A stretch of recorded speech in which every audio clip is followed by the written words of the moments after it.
Get nasty on a Friday. It's the Fast Lane on 101 ESPN with Andrew Marsh, Super Bowl champion Carey Davis, former Blues defenseman Jamie Rivers. I'm Anthony Stalter. 201. Your time check brought to you by Clarkson Jewelers, an officially licensed Rolex jeweler. Jamie joining not only our show, but BK and Ferrario. What's up, Jamie? Oh, my God, that was awesome. I was just putting around the room, getting ready for stuff, and then Ryder texts me, "Get off the air link. You're on the BK and Ferrario show." So Jordan Deacon was in here, and she can see the monitors on her screen, and she saw that Jamie had popped up on the air link because he's in Florida, and there's Jamie putting on his socks or doing something, and Jordan runs into the production studio of the Ryder. He's on air. Yeah, Jamie's on the screen. Get him over there. So fortunately, you're only putting on your socks. So yeah, good thing I was already dressed. My goodness. Could have been worse. Appreciate everybody joining us here on a Friday. The Blues fall last night, Jamie, Carey, to the Tampa Bay Lightning in a game that Jordan Binnington was pulled after allowing 3 goals on 11 shots. And that start against Dallas notwithstanding, it's kind of been a rough stretch here for Jordan Binnington. Anthony, I won't stand for this.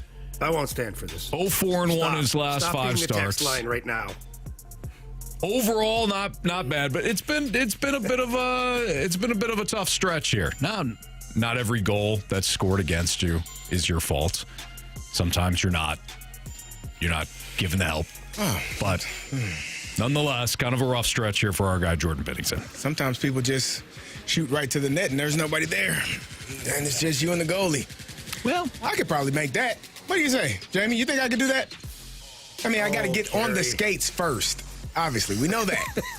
I got to stay upright. But if I'm one on none, it's me and the goalie, I like my chances. Jamie, what's worse? Me providing some numbers on Jordan Binnington of late, or Carey just assuming that he can score on a breakaway? One-on-one with the goalie. Yeah. Carey assuming he can score on an NHL goalie is probably worse. I don't know, Jamie. You ain't seen my stick. Whoa, wait. In fairness, you haven't shown me your stick either. It is officially Wait till a you Friday. get back on Monday. We'll talk about it. Whoa. Well, hello. Wow. Just don't send me a picture, okay, Carey? I got you. This escalated very quickly. It's all Carey's fault today. Man. All right, so Jamie, what'd you see last night? Out of Binnington or otherwise? Well, Jordan Binnington, obviously, that's a tough start. 3 goals on, 10 or 11 shots. I mean, that's not ideal. It's not what he wants. He's a competitive dude, and, he was foaming at the mouth, too. He's still kind of pissy today about things, and he should be. He's a competitive guy. That's just like anybody. Like, you want your quarterback, your pitcher, your goalie, you want your main characters to not be happy when they don't have the success that they should have. But that aside, I thought the Blues outplayed the Lightning. I mean, they did. Had long stretches of time where the Lightning weren't getting chances. You possessed the puck a lot more as the game went on. You outshot them. I forget what the final shots were, but you outshot them almost 2-1 in the game, and you came up short. The difference is that when the Tampa Bay Lightning got their chances, they scored the goals. And when the guys who scored the goals were the main characters. True. Cirelli's one of the top goal scorers on the team. Kucherov gets 2 points. Those are the guys that need to give you your offense, and they did. Now, Robert Thomas had a 2-on-1 with Pavel Buchnevich. He got robbed there. Nathan Walker had a breakaway. Jordan Kyrou had a couple of great chances, a partial breakaway in the third. You had your opportunities to score some goals, but you didn't get it done. And that's the difference, is you give up a few that you'd like back, and then you don't score the ones that you should. That's the game right there. Mm-hmm. Jamie, what did you see on that first goal? Obviously, Tyler Tucker inserted into the lineup. He steps up there at the blue line. Buchnevich is the trailing man as well. Like, what is going through your mind, obviously being a former defenseman? What is the right play right there at the blue line? Well, each coach or team will have their own thoughts on a play like that, but the way I always addressed it for the entire length of my career was I love what Tyler Tucker did there, because when he cuts across the ice and takes that one player, if you watch the replay again, the player that's in Perunovic's lane, he has to pull up. He has to drop back. So Tyler Tucker takes his player across the ice. Therefore, the original player on that side of the ice ends up useless to the play because he's behind, and you've created a 2-on-2 with one guy that's kind of standing still. Where it went south for me is you had a forward, in this case it was Pavel Buchnevich, who was clearly back checking. He's in the middle lane, and then he just got to puck watching. He went chasing the puck over there too, and the Cirelli just skated right down the middle of the ice without being obstructed. If you're the forward on a back check and you see a defenseman cut across the ice like that, you need to shoulder check immediately because now you become the only guy in the middle of the ice. If Pavel Buchnevich had just give a little shoulder check to the right, he would have seen Cirelli and he would have just picked him up and skated him to the net and made sure he couldn't get a puck or get the pass. And then that play's probably done because Tucker's taken out the other guy. So there's multiple ways to play it, but if you're going to be aggressive, that's the way to do it. And everybody was in the right spot. And then you just let the guy go. So it's just a miscue, miscommunication, or maybe down in the American League, Tyler Tucker's playing it a certain way under the coach down there, gets up here, and these guys are playing it differently at the NHL level. Like I said, it can vary from coach to coach. Some coaches don't like two defensemen on the same side of the ice. Other coaches are like, yes, let's be aggressive at the blue line. Don't give up that blue line. Make sure you push that guy to the wall. There's a couple of different ways to go about it. But even if that play was a complete breakdown, Pavel Buchnevich, all he has to do is look over his right shoulder, and that play's done. Yeah, we were talking about it in the office. Carey and I were going over that specific play, and I said maybe Tyler Tucker decided to be a little aggressive there because of the gap control or lack thereof from Scott Perunovich. But, it is just one of those things where whether it happens or not, you got to have that trailing man pick up the guy going wide. Yep. Yeah. Sorry. I thought he was going to add more to it. He seemed like he was still getting some speed going there. I slowed down. Yeah, I was looking at it. I thought we lost you there for a second. No. I was wondering. I had the view of all the three of you. I'm like, okay, Nobody said anything. False start. 5 yards on the elephant. That's more like a delay. More like a delay game. Right. Yeah, I wish we had a false start. Delay of game, offense. I was going to say, with that being said, because we talk about it, the first forward back essentially becomes like the center, right? He's taking that position. Is that part of the reason why Buchnevich struggles at the center position? Because when he is, and I think maybe that may just been what we call a brain fart. You just didn't do your job properly, and Cirelli was able to just shoot straight to the net and have a one-on-none. And again, I feel like I could do it, but I'm not there yet. But was able to score the goal. It's just a brain fart, just something that when you watch film the next day, you're sick about it because as you said, you check the rearview mirror, you take a look, take a peek, and see who's around, and you realize, oh crap, he's right there. Let me skate to cut him off and make sure he's not wide open to catch a pass, to receive a pass and score a goal. Yeah, I think it's just a brain fart. This has nothing to do with what Pavel Buchnevich playing center. And look, the rule of thumb, Carey, is that the first forechecker back, he ends up not necessarily playing center. He ends up playing low in the defensive zone because he's the first guy back. You need the help right away, and then you sort it out later on. On this particular play, I just think that Pavel Buchnevich was trying to be aggressive, along with Tyler Tucker, who was trying to be aggressive, and he wanted to kill the play before it even got going. The problem is he left his spot, and you try to coach this stuff sometimes to even kids or even pro athletes. You say, look, you can't let one mistake become two. So even if you believe that Tyler Tucker being aggressive there is the mistake, you can't commit the second mistake by not staying in front of the net and taking that guy. So it's not like, well, I had my guy or I did what I was supposed to do. No, when the play breaks down, you have to do your best at that point to fix the wrong and make sure you don't give up a goal there or a big touchdown or something like that. Like it's a little more awareness on that play. And I think Booch would tell you right now today, I think he'd tell you, I probably should have looked over my shoulder, probably should have just, skated straight back there. Little mistakes like that, unfortunately, when you play a team like Tampa, it ends up in the back of your net. They've just got so much talent. We got a text from the 314. Is Carey Davis going to give that Kucherov no-shot shootout shot? Yeah. Oh, yeah. Carey probably doesn't have any idea what you just told me. Don't have a clue. But I've been working on my triple deke. I got it. And so when you do, quote-unquote, whiff, Yeah. It's the no-shot Kucherov goal. There you go. It goes in. And it goes That's in all right that through matters. the 5-hole. Yeah. Marsh, you're going to have to pull that one up on I the will. for Carey during the break. It's Fastlane on 101 ESPN. Well, the Blues are going to get right back into it tonight. They have the Florida Panthers in Sunrise, Florida. And looks like they will not have Broberg again, second straight night as he's dealing with an illness. I imagine Joel Do they have Hofer. that out there, Anthony? Well, I read it that it's an illness. Where did you? No, I'm not being a jerk. Because we've been trying to pry at the roster here with the coaches, and they said there's 3 game time decisions, which would be Foxa, Sundqvist, and Broberg. Sure. So I didn't know if they made an announcement. This was, let me see here. Game time decision Friday. Lou Korak, Hockey News, Broberg, illness. I'm sorry, he'll be a game time decision. Yeah, okay, Game time. That's what My bad. All right, just making sure. Buddy. Yeah, Sweet Lou had it. I'm glad you clarified there, corrected me. Illness for Broberg, game time decision, and as you just mentioned, Radek Foxa, also game time decision, lower body injury. We will have Jamie's keys to victory tonight. What do you got for us? 37, 38? Yeah, that's low. Double it.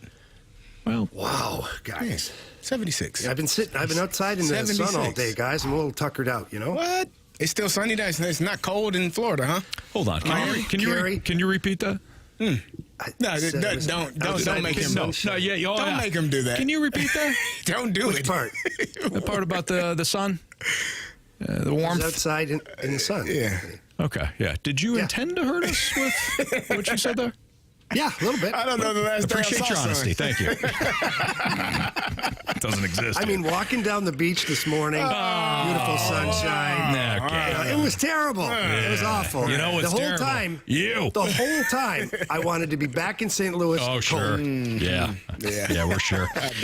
It's Fastlane on 101 ESPN. Jamie's with us until 2:45, so we will get Jamie's keys to victory. We'll light the lamp in the segment at the bottom of the hour. But one thing that Jamie said about the Cardinals and their youth movement, Jamie, you had said, it seems to be a bit of a Trojan horse, this youth movement thing.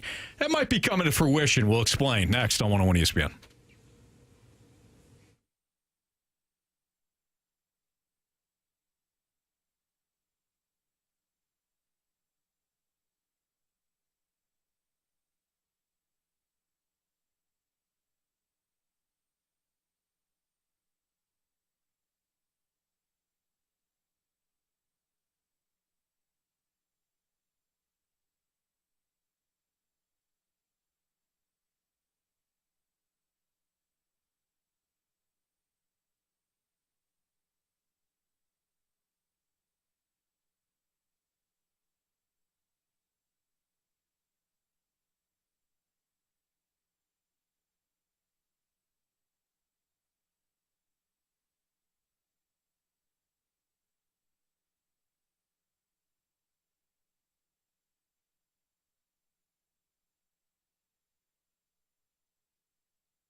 So a couple of weeks ago, or maybe it was a couple of months ago now, our guy Jamie Rivers said, this whole player development thing feels like one big Trojan horse by the Cardinals. And one of the latest tweets by Derek Gould might indicate that Jamie's got a lot of clairvoyance to him, among other things. Derek Gould tweets out, Cardinals are seeking to trim more payroll, and if they cannot do that by moving Nolan Arenado or enough of his deal, they'll pivot to looking to move salaries from the pitching staff.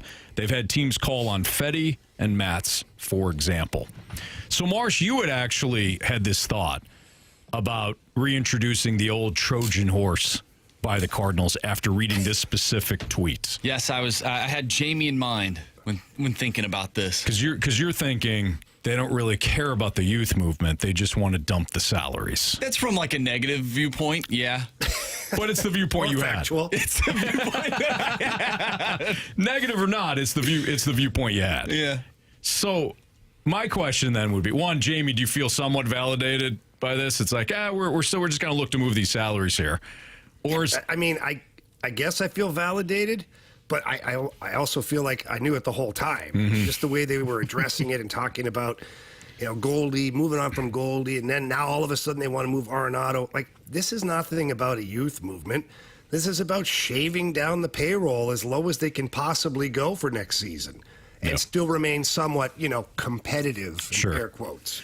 I do think there is an element, though, and I said this to Marsh when he had pitched this idea. Can you do both? Can you shed the salaries while also going with the youth movement? Which, yes, you can, but like if Arenado is the guy you're shaving down the salary, like you're doing both. You moved on from Goldie because you want to open up a spot at first for Contreras or whomever it may be. Okay, that's fine. You weren't going to pay Paul Goldschmidt the money he needed to be on your team. You move on. So that's money saved right there on the payroll. And then you target Arenado. Why? Because he makes a whole boatload of money, and you want to open up a spot for Nolan Gorman at third base. Great. Where they lose me, Anthony, is where the Arenado stuff, where he blocks the trade, and now they're like, okay, well, we can't shave that payroll, so now anybody with any kind of a salary, you're gone too. Well, what's the plan is supposed to be the youth movement, which was move on from Goldie and Arenado. Yeah. Those are the two main characters. Get some young guys out there, get Contreras in his spot. But now they're like, well, we'll trade Eric Fedde. We'll trade this guy. We'll trade that guy. We'll get rid of this guy. So all you're doing is shaving the payroll. That's it. Yeah, I'm with you on that because you can. And this is where the Trojan horse comes in. It's like, well, we're all about player movement now, and also dumping as many salaries as possible. But we're about player movement. You don't have to bring on more salary, and essentially you're saving that money by allowing Goldschmidt to walk and not giving him, let's just say, $8.5 million, $10 million.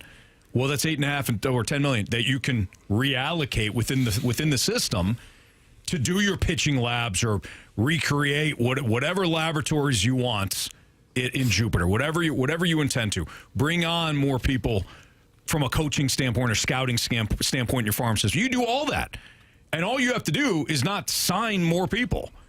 Yet the Cardinals are seemingly taking the next step to say, we're just going to anybody making money, they're going to shed these salaries. And I don't necessarily think you have to do that. Well, you can accomplish both, CD, without saying, well, Matz's contract's got to go now. If we can't move Arenado, so is Fedde. Like, we're just going to get rid of all these salaries. I don't know what you all are looking at here, but it is a youth movement, and we are looking to get youthful players. We are looking. There we go. Okay. We are. I got confused for a second. Now it makes more sense. Excuse me. We are indeed looking to get our younger players on the field. And if that means Steven Matz, who's done a fantastic job, he's been injured. And we appreciate his service here, but we got to get some younger guys opportunities. Steven Matz could be a fifth starter. He could be a bullpen guy, but we got guys that can fill that void. We got guys that can step into the role of an Eric Fedde and make things happen. So, I don't like what you all are saying in terms of it's just trying to shed salary. No, we're trying to do the right things by our younger players and go in a youthful direction. I hope you all can understand that and follow me here. Okay. Why not start with Fetty then? And he should have been traded by now. Who said we weren't? Huh? Do you know? How about you on the air link up there? Do you know? You don't know either. Okay, so just stay cool and mind your damn business. That's all I'm saying. You don't know. You don't know what we're doing over here. Well, I think that's a problem. Well, it's not your business, Anthony. Okay. I don't like your tone of voice. Yeah, Frankly, I don't think you know what you're doing. I know exactly what I'm doing. Getting some salary off the books, and I'm going in a younger direction. You say salary. I think it's word salad. Okay. Yeah, I think you just gave us a word salad there. Did you like it? No. Oh, well, you're going to eat it Carey, anyway. I'll say this: you fit right in. But yeah, it does. You're it a does. Cardinal. Yeah, you are. Welcome Lifer. aboard. Welcome back. But in part of Carey's joking there, that is, Jamie, why you brought this up, where it's like, okay, you can't really check them on it. We're going to develop all these things, player development. Just wait, you'll see. Like, okay, we know when you sign somebody, we can see that. We can see when you give somebody $120 million. We have no idea if you add to the the building down in Jupiter, how much money you put into that. That could have been a $12,000 project. All right, we're good. Player development, we have no idea. Which I'm fine with if you win. That's the bottom line. I don't care how you do it. Just win. Just provide a winning product. You want to bring in a whole bunch of free agents? Fantastic. You want to go more of the draft development? Fantastic. I don't care. Just win. And doing it in a sustained way that makes some damn sense. Otherwise, don't care. But it is funny. Where it's like, we're going to shed all these salaries. I don't know if we'll see that return on investments anytime soon. Well, as fans. I hope that the notion is, the proper one. We are shedding salary, but also with the main focus being allowing our younger players to play. Right. We talked about this, I think, last week sometime about Steven Matz. Would you be okay with his contract being gone? I believe we both said yeah. But if not, if he's here, he's a valuable person because he can be a starter and he can pitch out of the bullpen. Eric Fetty, we think he did a pretty good job when he got here. But if he were to move on, it wouldn't make you feel horribly. You would be like, okay, I understand. You got something in return. So whatever you're doing, whatever the purpose is, even if it is we're trying to shed salary for whatever unknown reason, unbeknownst to us. I don't have their books. I don't sit in meetings with them. I don't know what the purpose is. I don't know if it's to spend money elsewhere or if it's to just put more money in my pocket because I missed out on money because of the revenue that came into the stadium this past year. Mm-hmm. I don't know. And I don't think any of us know. Only they know. But if the goal is to get this team better, then, you're going to have to eventually go in a youth direction, and why not now? Yeah. All right, it's Fastlane on 101 ESPN tonight. The Blues will visit the Florida Panthers, so we'll have some keys to victory from Jamie, and we'll also light the lamp next in the Fastlane on 101 ESPN.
101 ESPN Sports Center.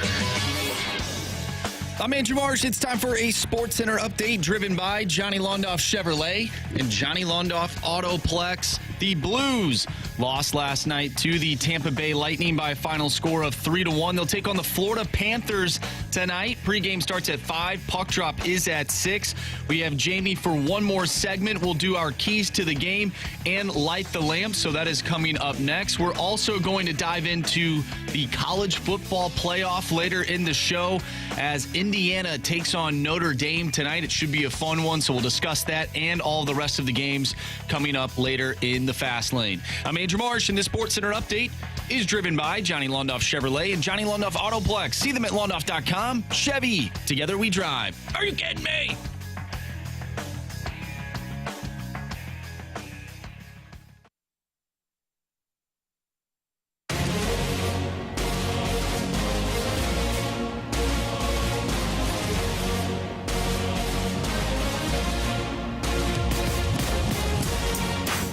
It's a Fast Lane on 101 ESPN, and tonight we'll have the Blues and Panthers right here on your home of the Blues. Blues Radio Network and 101 ESPN. 5 o'clock is the pregame show. Jamie, what do you got for keys to victory tonight? Well, you're going to want to have a good start here tonight. You played last night in Tampa. Legs are going to be a little heavy. There was no morning skate today, so guys didn't have a chance to really get out there and loosen up. I know some guys here hit the workout room, got a stretch in, maybe a little bike ride, things like that, but it's not quite the same. So you want to get those legs going early. You want to play physical tonight. You have to. If you don't play physical, you're just going to get punched in the mouth all night long. I don't mean like figuratively and literally, but yes, both ways. This team is not afraid. The Panthers are not afraid to play physical. They know that by high and large, your team is not a real physical team, so they're going to try and bully you. They tried to bully everybody last year and did so all the way to a Stanley Cup championship. Mm-hmm. You got to be aware of Matthew Tkachuk. 2 goals, I think, the last game that they played. He's a phenomenal player, and we know that the Tkachuk boys, every time they played the Blues, they grew up loving the Blues, but now they want to bury the Blues because that's their hometown and all of their friends and family and all that stuff. They'll be watching the game tonight, and those Tkachuk boys like to put on a bit of a show. I think you got to get your power play going. It's a little stagnant here. They've gone back to not really moving around in the offensive zone, moving the puck on the outside, not really getting any middle presence at all. So get the power play going. Stay out of the penalty box. These guys got a pretty good power play too. You don't want to just be giving up goals. Turnovers. Limit the turnovers too. These guys turn and burn. Their defensemen are really good. They're aggressive, and they like to move the puck up north as fast as they possibly can. So those, to me, are the biggest keys of the game today. All right, let's light the lamp. But a couple of guys can really shoot the puck. Shoot!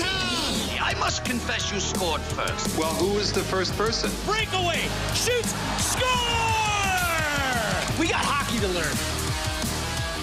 All right, Marsh, what do we got for standings? All right, nothing changed from the last time we played this game, which was yesterday. So no one had Pavel Buchnevich. So the score is 8 points for me. Jamie has 7. Carey has 5. Anthony, you have 3. All right, Marsh, lead us off. I'm going to go with Matthew Tkachuk. Yeah. We talked about this. Call. No, he. That's why I was eyeing up. I didn't think he'd fall to me. I saw that. I saw a picture. He had a Blues jersey on. Oh, How old was he? Well, Carey. It just said Tkachuk on the back. How old was he? Carey. He might have been a child, not a professional player. He was wearing the jersey, though. Yeah, I mean, I wish he was wearing the jersey. he's not wearing the jersey tonight. So you got to pick someone else. I think it's a good call, Mark. Yeah. I think the Blues need a little bit. They need some scoring depth right now. So I'm going to try and jumpstart this. Give me Alexei Toropchenko. Ooh, wow, Torpo. Ooh, from the top rope. Yeah. All right. I'm going to mix it up. What Dylan Holloway yesterday, I will mix it up, go way off the board. Give me Jake Neighbors, please. Thank you. Give me Jordan Kyrou. I don't know if you guys know this. He's leading the team in this game that we're playing. Yeah, that makes sense. Give me Sam Reinhart. I think that he's... Again, same thing. I told Marshy, he's on the other team. Well, at least he never wore a Blues jersey. He probably. Man, we don't know that. We don't know that. No, good call. Yeah. Give me Alexander Barkov. Yeah, again, it's not how Carter this, Verhaeghe. Yeah, no, it's not how this game works. You have to pick a St. Louis. Anthony, we know you're struggling at this game, but you have to pick the right team. Pavel Buchnevich. There you go. There you go. Oh, you finally found one. Yeah, got it. Good job. Thank you. All right. There you have it. Jamie, Yes. before we let you go, kid, the college football playoffs start this weekend. You got Indiana and Notre Dame. That's tonight. SMU, Penn State. It's tomorrow morning, 11 a.m. kickoff local. Clemson and Texas at 3. Tennessee, Ohio State at 7. If you, and we know you're traveling and doing that, if you do set eyes on one of these matchups, what's the one that you're looking forward to just matchup-wise? I want to watch Texas play. I think that's a team, in my opinion, that can take a run at this thing. They've been a real good team all year. All the big boys have stubbed their toe except for Oregon so far. And I don't even know if that's a good thing, because I don't know if Oregon's necessarily battle-tested. They certainly haven't faced the adversity that some of these other programs have. And I like Texas. I like their offense. I like the way they play. I think that they have a real good chance to win it all. So those are the games I want to see for sure. If there was a team that you felt could make a deep run and get into the finals that plays this weekend, would it be Texas? Yeah. Oh, yeah. I've got Texas going all the way to the final. I mean, I don't see a world where they don't, quite honestly. What about you, Carey? Honestly, we were talking about this earlier. The game tonight is going to be a good one. Part of me wants Indiana to win because the narrative that they haven't beaten anyone or played anyone. But I think Notre Dame could be the team that could make a run. They play Indiana. They play tonight. They play at home. The weather is not a factor because Indiana is cold. It gets cold there as well. But they are at home. And then if they win, they play Georgia. And people, this notion that Georgia, they're fine. They're playing with their backup quarterback. I don't know if people know this. That unless your backup quarterback is Arch Manning, which is Texas's backup quarterback, who is also going to be a first-round pick at some point, you're probably not going to have the same flow, same style. Things change just a little bit. I was talking to somebody a couple of days ago. Well, he could have been playing. If he was that good when Carson Beck was struggling, he would have been playing. He didn't play until Carson Beck tore his elbow, his UCL, and I don't know if it's torn, but he's messed up his elbow and is unable to play. Just need a chance, Carey, that's all. Nah, okay, that's cool. I believe you. But for me, that could be a team that ends up in the Final Four, and who are they playing? Boise State or Penn State or SMU? So I look at Notre Dame as a team that could make a run into the Final Four and into the championship game. How bad, Carey, are you rooting against all the SEC teams? You have no this weekend idea. Okay. I already picked Clemson. That's my number one. Carey's never said one nice thing about one SEC team. No, because it's only one SEC team, in my opinion, to speak of, and that's whatever team Nick Saban is coaching at. If it's LSU, you can talk about them when he's there. If it's Alabama, you can talk about them when he's there. Yeah, that's it. So we can't talk Nick about Saban. them now because he's retired? Nope. You want to talk about Alabama? The hell you want to do that for? Well, we don't have to talk about Alabama, but there's other SEC programs. Who? Where Georgia has quite a few won in the playoff, they got a backup big-time quarterback games. I don't know if you've seen it. Well, they playing with a backup quarterback. They lost a big-time game, too. when Gunnar Stockton is your backup and he leads you to an SEC title, I think that's something that we all need to take account of. Cool. Yeah, it's notable. We'll see him. We'll see him next week. notable. We'll see him next week against Texas's defense, disgustingly good.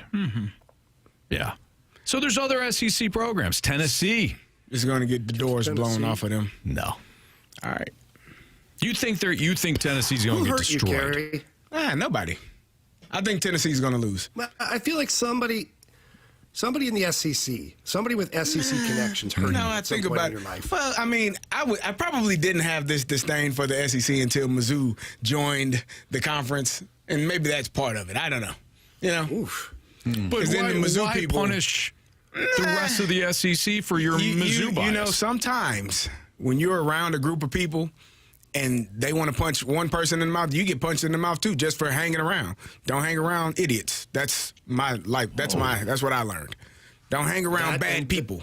Right, Jamie? Don't hang around bad people. Don't hang around bad people. Don't be the peacekeeper, because the peacekeeper always gets punched. punched. In the mouth. Yeah. Always. Oh, no, Every no, no. video we see online, God, I was guy's trying to help. breaking up the fight, gets hit with one. Don't hang around piles. Steaming piles. All right, Jamie. Get out of here. Get out of here. Have yourself a great call right, tonight, boys. all right? See ya. Have a great weekend, boys. I'll be thinking about you tomorrow. When I'm on the beach sipping a margarita. Yeah, he had to do it. Come on. He didn't have to do it, but he did it. That's our good buddy Jamie Rivers. He'll be on the call tonight, FanDuel Sports Network, as the Blues visit the Panthers. We'll have that game for you right here on 101 at ESPN. Andrew Marsh has got what's trending next in the Fast Lane on 101 ESPN.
What's trending now in the world of sports? What in the wide, wide world of sports is going on here? What's trending now is brought to you by Goodwill, creating opportunities and changing lives. Together, building a brighter future.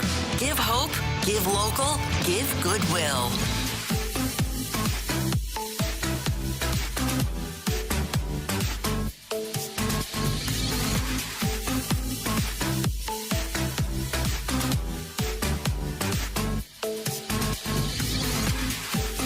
Welcome back to the Fast Lane here on 101 ESPN with Anthony Stalter and Carey Davis. I'm Andrew Marsh, and it's time for What's Trending.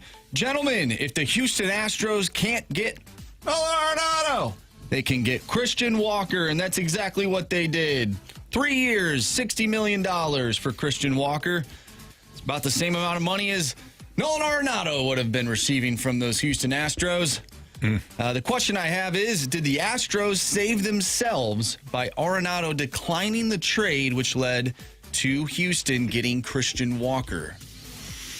Do you think his production will be more than our third baseman? Well, offensively, I think you're getting a better player, and I don't know what the metrics say about Christian Walker from an offensive standpoint, but I still think you're losing that defensive edge at third base. Ultimately, though, in that park, I think you take all the offense that you can get, because that can play like a bandbox at times. So, yeah, I think the Astros may have. I wouldn't say dodge a bullet, but perhaps this will be a better investment. Christian Walker's coming off a pretty good year. I mean, it seems that the Astros said, okay, well, we can't get the guy that we actually tried to get. We'll move in a different direction. I know that there were reports that there was still possibly a deal imminent, but this probably ends all of those conversations. You're probably good if you're the Houston Astros and you try to get them, you're unable to get them, and you move on. Mm-hmm. And, it is what it is. And so now the Cardinals got to figure out what the next move is. Well, that's what we talked about the other day. Like, these teams aren't going to just wait for you to decide where you want to go. Mm-hmm. Like, they're going to make sure that they have a roster in place that they feel comfortable going into spring training with. Right. And so this is an example of that happening. Mm-hmm. They moved on, and very quickly. Sure. And they good on them. Yeah, absolutely. They had to. They can't just wait around hoping that Nolan Arenado is going to change his mind. Right. That may never happen. Mm-hmm. Then you watch Christian Walker go someplace else. And they have needed an upgrade at first base for quite a while now. Mm-hmm. So good for them. Guys, we saw something last night that we haven't seen in quite some time, and it came from Dicker the kicker. Old Cameron Dicker made the longest fair catch free kick in NFL history at the end of the second quarter last night on Thursday Night Football. This is something that I feel like we've talked about before, but we've never really seen it in like over 40 years. What did you think of, one, the game itself, but two, this specific moment in Thursday Night Football? Carey, you've talked about this play. Yeah. So it's a rule, an obscure rule that most people don't know about. If the team is punting the ball and you fair catch it, you can get what is called a free kick from wherever you fair catch it at. So what happened was the Chargers returner was fair catching it, so they would have gotten the ball there, but there was a kick catch interference.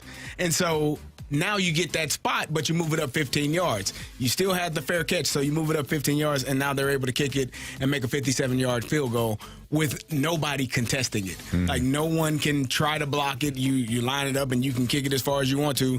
And for an NFL kicker, with nobody as much time as he wants and able to kick it, he's going to make that more times than not. So it's one of those rules that people don't know about. It's all, there are a few rules, like if you stand out of bounds and catch a kickoff return, the ball is considered out of bounds, and you get the ball where they would kick it, where they would put it on if it was kicked out of bounds. So there are some rules that are strange, but nonetheless, it's pretty cool when it happens, and it happens for you.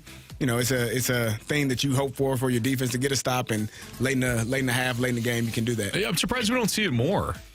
With all the NFL games, I'm shocked that we haven't seen it more than like when Doug Flutie did it, and now last night that was a drop kick for him. Yeah, that's true. Yeah. So the reason is it's usually a late game situation, halftime, because if you miss it, you get the ball right there. And then obviously you wouldn't kick a 57-yard field goal. Quarter, correct. Right. Yeah, you can go drive and score a touchdown. Right. So it'll be a late half, late end of game situation. And it's pretty cool when you get to see it. Yeah. Now, as far as the game was concerned, I thought the Broncos, I mean, they came out like a bat out of hell. I thought they were playing exactly like we had talked about yesterday when we all took the Broncos in the Pick'em Challenge. Like, I thought they were the better team going in. They played like the better team early on, but Justin Herbert and that Chargers squad played with a lot of grit. Surprised me. That offense had not looked good since J.K. Dobbins went out, but they had a couple of key runs. They had the one shovel pass that broke the game open late. I wouldn't say I was disappointed in the way Denver played. I was surprised because the Chargers had been sputtering a little bit going into that game. Well, that's what happens when you start taking penalties on defense and you give the other team a couple extra chances to get something going on drives, and that's what happened. There's too many penalties on the defensive side for the Broncos, and they to me, they gave the game away. Yeah. Because you had two 11-point leads in that game, and you ended up blowing it. Mm-hmm. Like, you cannot be blowing games like this late in the season, trying to convince people that you're a legit playoff team. Yeah, I agree. Now, this also opens up the door for the Bengals. I said it yesterday. Yeah. I still think that they're done, but it did. It opened up the door for them because they're 6-8. Dolphins are 6-8. Colts are 6-8, and the Broncos, with that loss, they're now 9-6. I still think there's too big of a hill to climb for the teams that are currently on the outside looking in the AFC. Mm-hmm. But that's what that win essentially meant. Or the Chargers win last night, and the Broncos loss essentially meant for those other teams. Broncos have the Bengals and the Chiefs left to go on their schedule. Could be 2 losses there. Could be. And obviously the Bengals going up against the Broncos, that's huge. That's huge for them. I think the Bengals are done. I don't think they got a chance. I don't think so either. Yeah. I think that defense just flat out isn't good enough. They aren't eliminated technically yet. They're just kind of hanging. They're that team that's just hanging around. Yeah, they have to win out. They have to win out, and things have to get some help. Go in the right direction for them. And so far, I believe everything has gone their way, with Miami losing, with the Broncos now losing, and then the Colts losing last week. Like, things are starting to go their way. I believe they needed the Dolphins to lose heading into last week. I believe they needed the Dolphins to lose 2 games. They needed the Colts to lose 2 games and the Broncos to lose 3 games while winning all of their games to have a shot. And so far, things are going good for them. Things are coming up, Bengals. Right? I don't think so. Yeah? Too far? Yeah, too much. Coming up, Bengals? I thought it was fire up, Bengals. No. That's fire up Illini. Nah, that's not what we say. Yeah, explain this to you. You know. Hey, sounds right. Don't just take anybody's slogan. Fire up Illini. Fire up chips. Sounds good, though, doesn't it? Oh, okay. What do you guys think of Michael Vick being named head coach at Norfolk State? Yeah, it's interesting. He has 0.0 coaching experience. Right? Or did he coach for high school or something? I don't know if he coached high school. I don't think he has any collegiate coaching experience. I realized he played. I don't know what experience he has. I don't from either. A coaching standpoint. I don't either. But I don't know that you have to have coaching experience. We saw Jeff Saturday leave ESPN and go become the head coach of the Indianapolis Colts. What? One game. So, that's the NFL. So, what am I? Who am I? Who am I to be the judge of this? We've seen Doug Gottlieb. He's had some good success. I don't know. Yeah. 7-game losing streak. Or did you see what he said, too? Yeah, Adam Schefter. They got in a huge bout on the internet. Did you hear what Gottlieb said about Nobody U? Playing Nobody U is some Michigan technical institute, and they beat them. And they lost. No way. Yeah, he called them Nobody U. And then that team beat them. Oh, that's tough. So not a good run there. Yeah. Coaching is hard, man. You got to start somewhere, right? Turns out, even though we can be loudmouths as fans and be like, oh, I could do better. Yeah, sometimes most of us can't. Yeah. So I don't know. Good luck to to Michael Vick. Maybe. I feel like you got to start at the lower levels, maybe like flag football. Sure. You work know, your way up. and work your way up. Yeah. You got to win a championship or two. Sure. Yeah. You got to call a play or two in a UFL title game. Yeah. You know. That's that. I think you should. I mean, we can talk to Anthony again about it. I don't think it's going to happen. Well, I'm Anthony. I'd say let's get it going. Let's do it. My apologies. We need to talk to Anthony Beck again about it. The head coach for our Battlehawks. I'm pretty sure he said no when you asked about calling a game in the calling a play in the championship game. I'm pretty sure. No, it's not the way I heard it. Right. And be fine. Okay. Looking forward to it. I want you to be upset and disappointed. Well, Carey's going to be disappointed in this next segment. College football entrance survey as we head into the playoffs tonight. We got Indiana and Notre Dame first round matchup. Carey Davis gets a chance to dog on the SEC next on 101 ESPN.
6:02, your time check is brought to you by Clarkson Jewelers, an officially licensed Rolex jeweler. Tonight begins the college football playoffs. First round, Indiana versus Notre Dame. So you get the in-state rivals going against each other. And in-state rivals, I mean, I don't think they've squared off. Certainly not anytime soon, or anytime recently, I should say.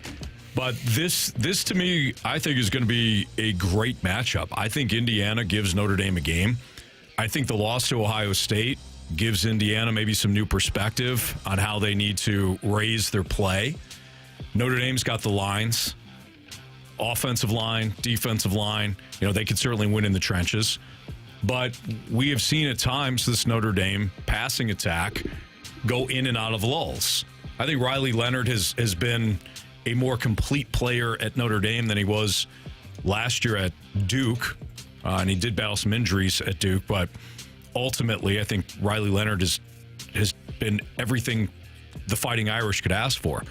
But this Indiana team, CD, they play with pace, they play with tempo. They know how to get the ball out of Rourke's hands quickly.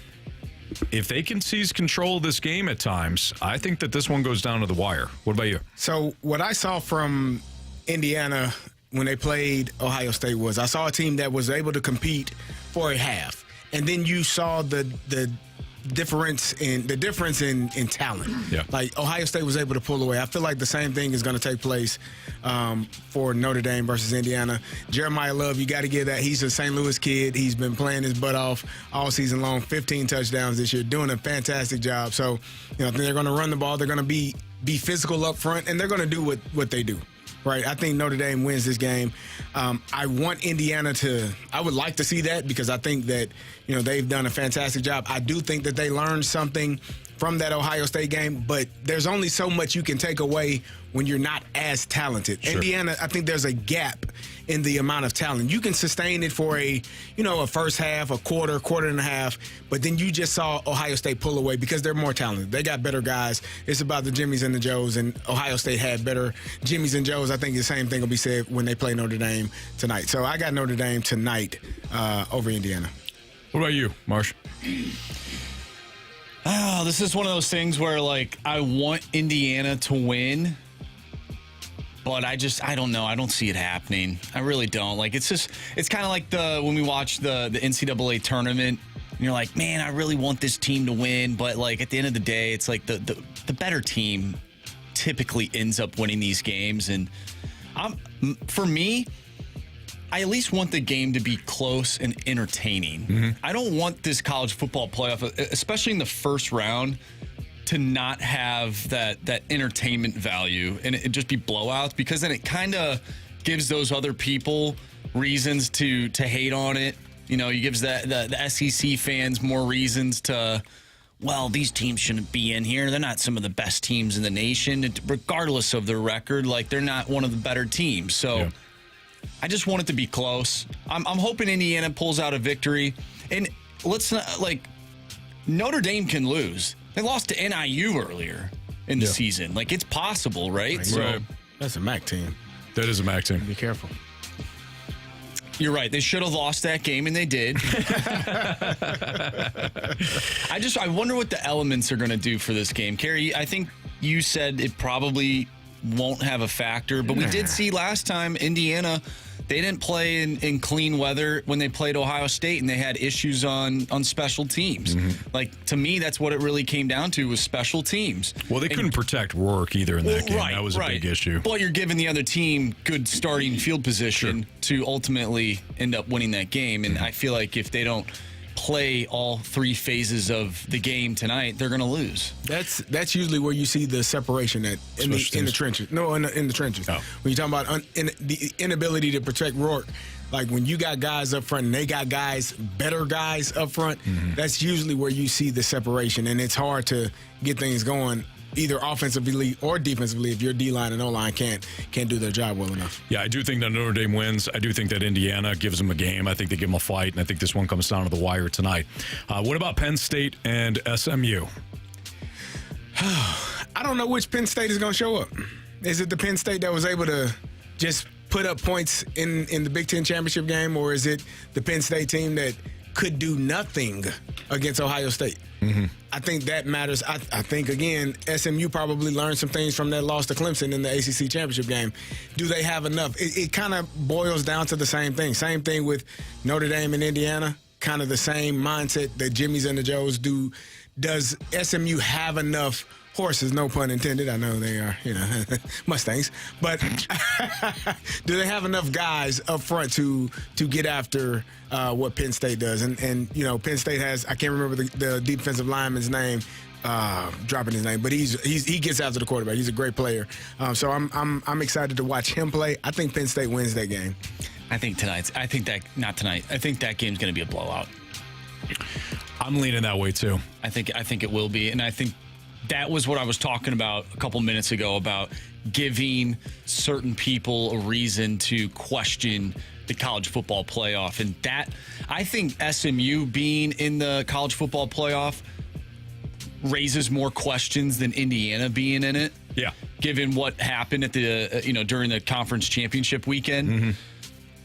I think those people are probably going to feel a certain way after that game ends, because based on how Penn State played against Oregon, if they can play that way, it's not even going to be close.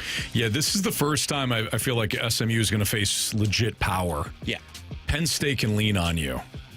They can also score explosively, but I think this is going to be one where SMU gets pushed around, and this is one of the only ones, even with Tennessee and Ohio State, this is one of the only ones where I feel like weather could be an issue.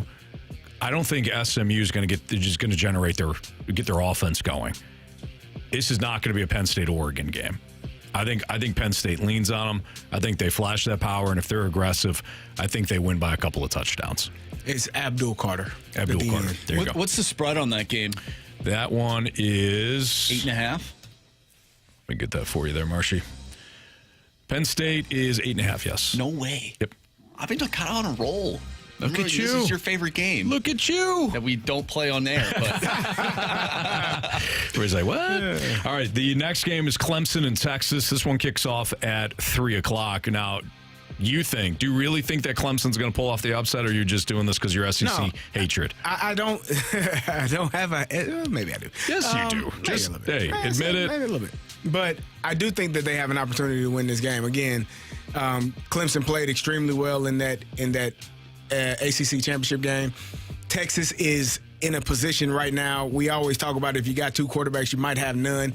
Quinn Ewers his play has been down. At what point, if they are struggling against Clemson, do you say, okay, we got to go to the younger guy? And what does that do to the team? They did it against Georgia the first time, and they ended up losing that game. Like they are having some issues with their starting quarterback, similar to what I said with Georgia. He's out for the game, but Quinn Ewers hasn't played well enough the entire year. He went from a lock first-round draft pick to they're saying, oh, maybe you should stay in college another year and work on some things. Preseason, people thought he was going to be the first or second quarterback taken, and now they're saying maybe you should stay another year to get better. So that quarterback play, I know Clemson has kind of been laying in the weeds all season long. They showed up for the ACC championship game and got a big win, but that part about that, the quarterback situation for Texas is what's going to be interesting to watch. How does that play out?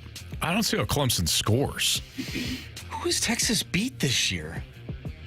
Well, there you go. Okay. That's a question. I still think their defense is. I think that comes later, though. I don't know if it comes in this matchup.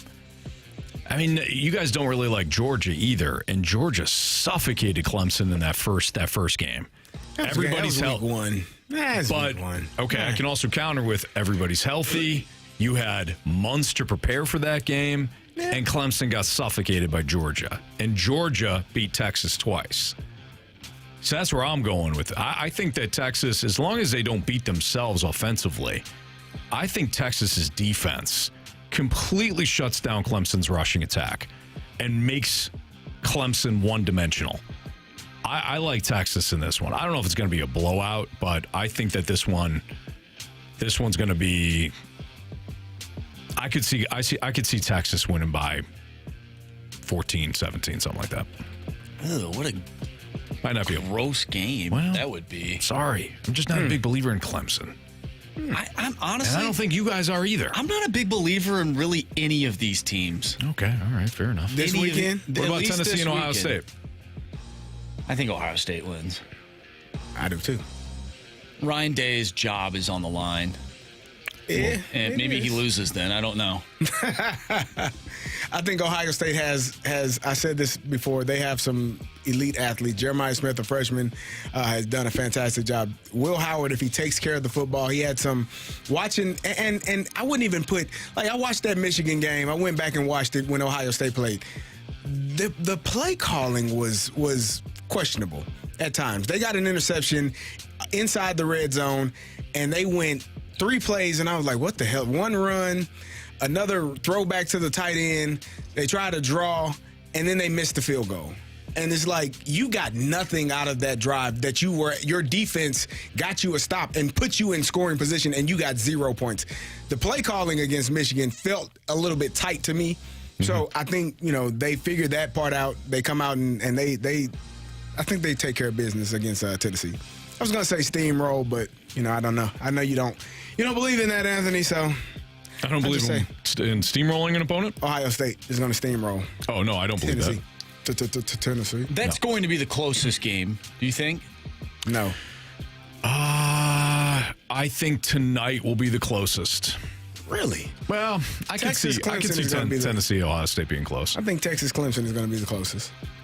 No. I don't know why. You think Texas is going to just roll over Clemson? I don't think that. I'm not a big believer in Clemson. And you are a big believer in Texas. I'm a big believer in Texas's defense. If they start turning the ball over now, it's a different story. Are they going to score on defense?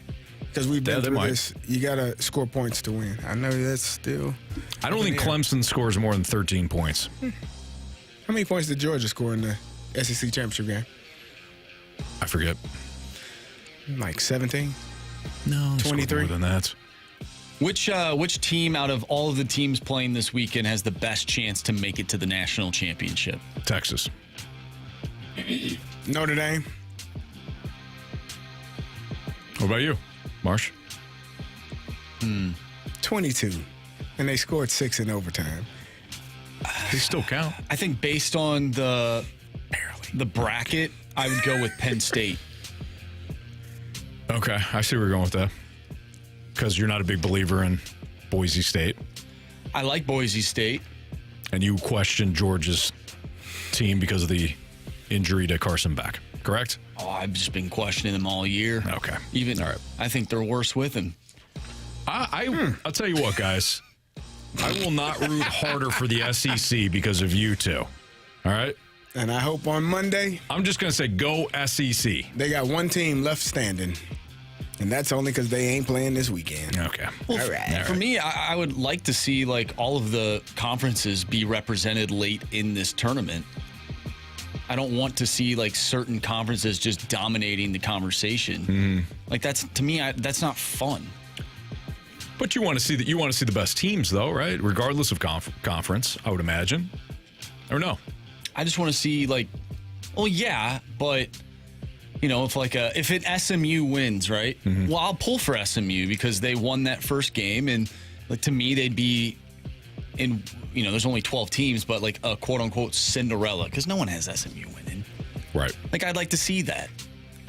I think you guys are going to have a real bad weekend playoff couple of weeks here. Probably. I think you guys are going to be real sad. You think so? And I hate that for you because I know you guys love college football, but your SEC bias. I'm not biased. I'm sorry, your SEC hatred. Much better word.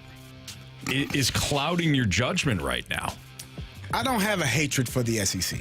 I have a respect for the SEC. What I have a hatred for is people that fail to acknowledge that there is football played in other places besides the SEC. But this year, I will give the SEC credit. They have been a dominant. And I say that, but it's really one team that was dominant. It was Alabama. And we like to put the SEC. No, take Alabama. Alabama. They are their own entity. Georgia has been fantastic the last 2 years. Of late. The last 2 years. They won national championships. But they went to the SEC title game. I mean, they were, and they 2 years they could in have a row. easily won against Tua. But they didn't. Okay, but what I'm saying is like you're just saying, it's Alabama and that's it. There's been some big time programs. It is. It's Alabama, and then it's the field. Well, you know what? You should be happy, Big Ten, because Ohio State was gifted opportunities consistently that, quite frankly, they didn't earn. What opportunities were they gifted? Ohio State was always the party was going on, and Ohio State always knocked on the back door and say, "Oh, we're here," and we're like, "We don't want you." And somehow they wound up in the party anyways. And they came in and kicked Alabama right in the teeth, and then went to the national championship game and won with their third-string quarterback. Good times. Wow times. They did sneak into that, once. I believe, that 2007 national championship when they played LSU. It's because Missouri and West Virginia failed to get the job done. They snuck in 2002 as well. Oh, that was bad. The Miami game? Mm-hmm. Yeah. They won. They should have lost to us. Wasn't that a controversial game? It was a pass interference. The referee waited 14 minutes before throwing the flag. Initially said incomplete pass, and then 14 minutes later he goes, "You know what? I'll just throw the flag now. I'd like to see extra football." Completely robbed Miami of a national championship. All right, let's move on. Let's play Prove Me Wrong next. So if you got a Prove Me Wrong statement that you want to send in, 314-399-9646 is the Air Comfort Service text line. Send it there. Prove Me Wrong next.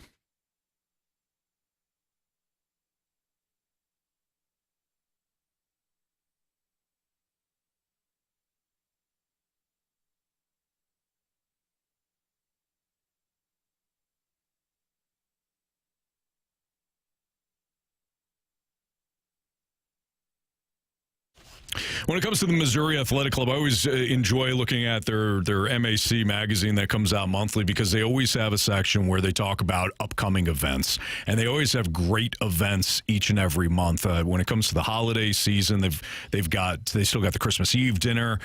They got Santa's workshop as well. They've got stuff for if you got little ones, if you got kind of an older family that wants to take part in certain events. They've got them at the MAC, and then next month, January, they'll have a whole new selection for you, whether it's the downtown location of the MAC or the West Clubhouse. Again, they always got something going on for the family. That's my MAC, Missouri Athletic Club.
Prove me wrong, kids.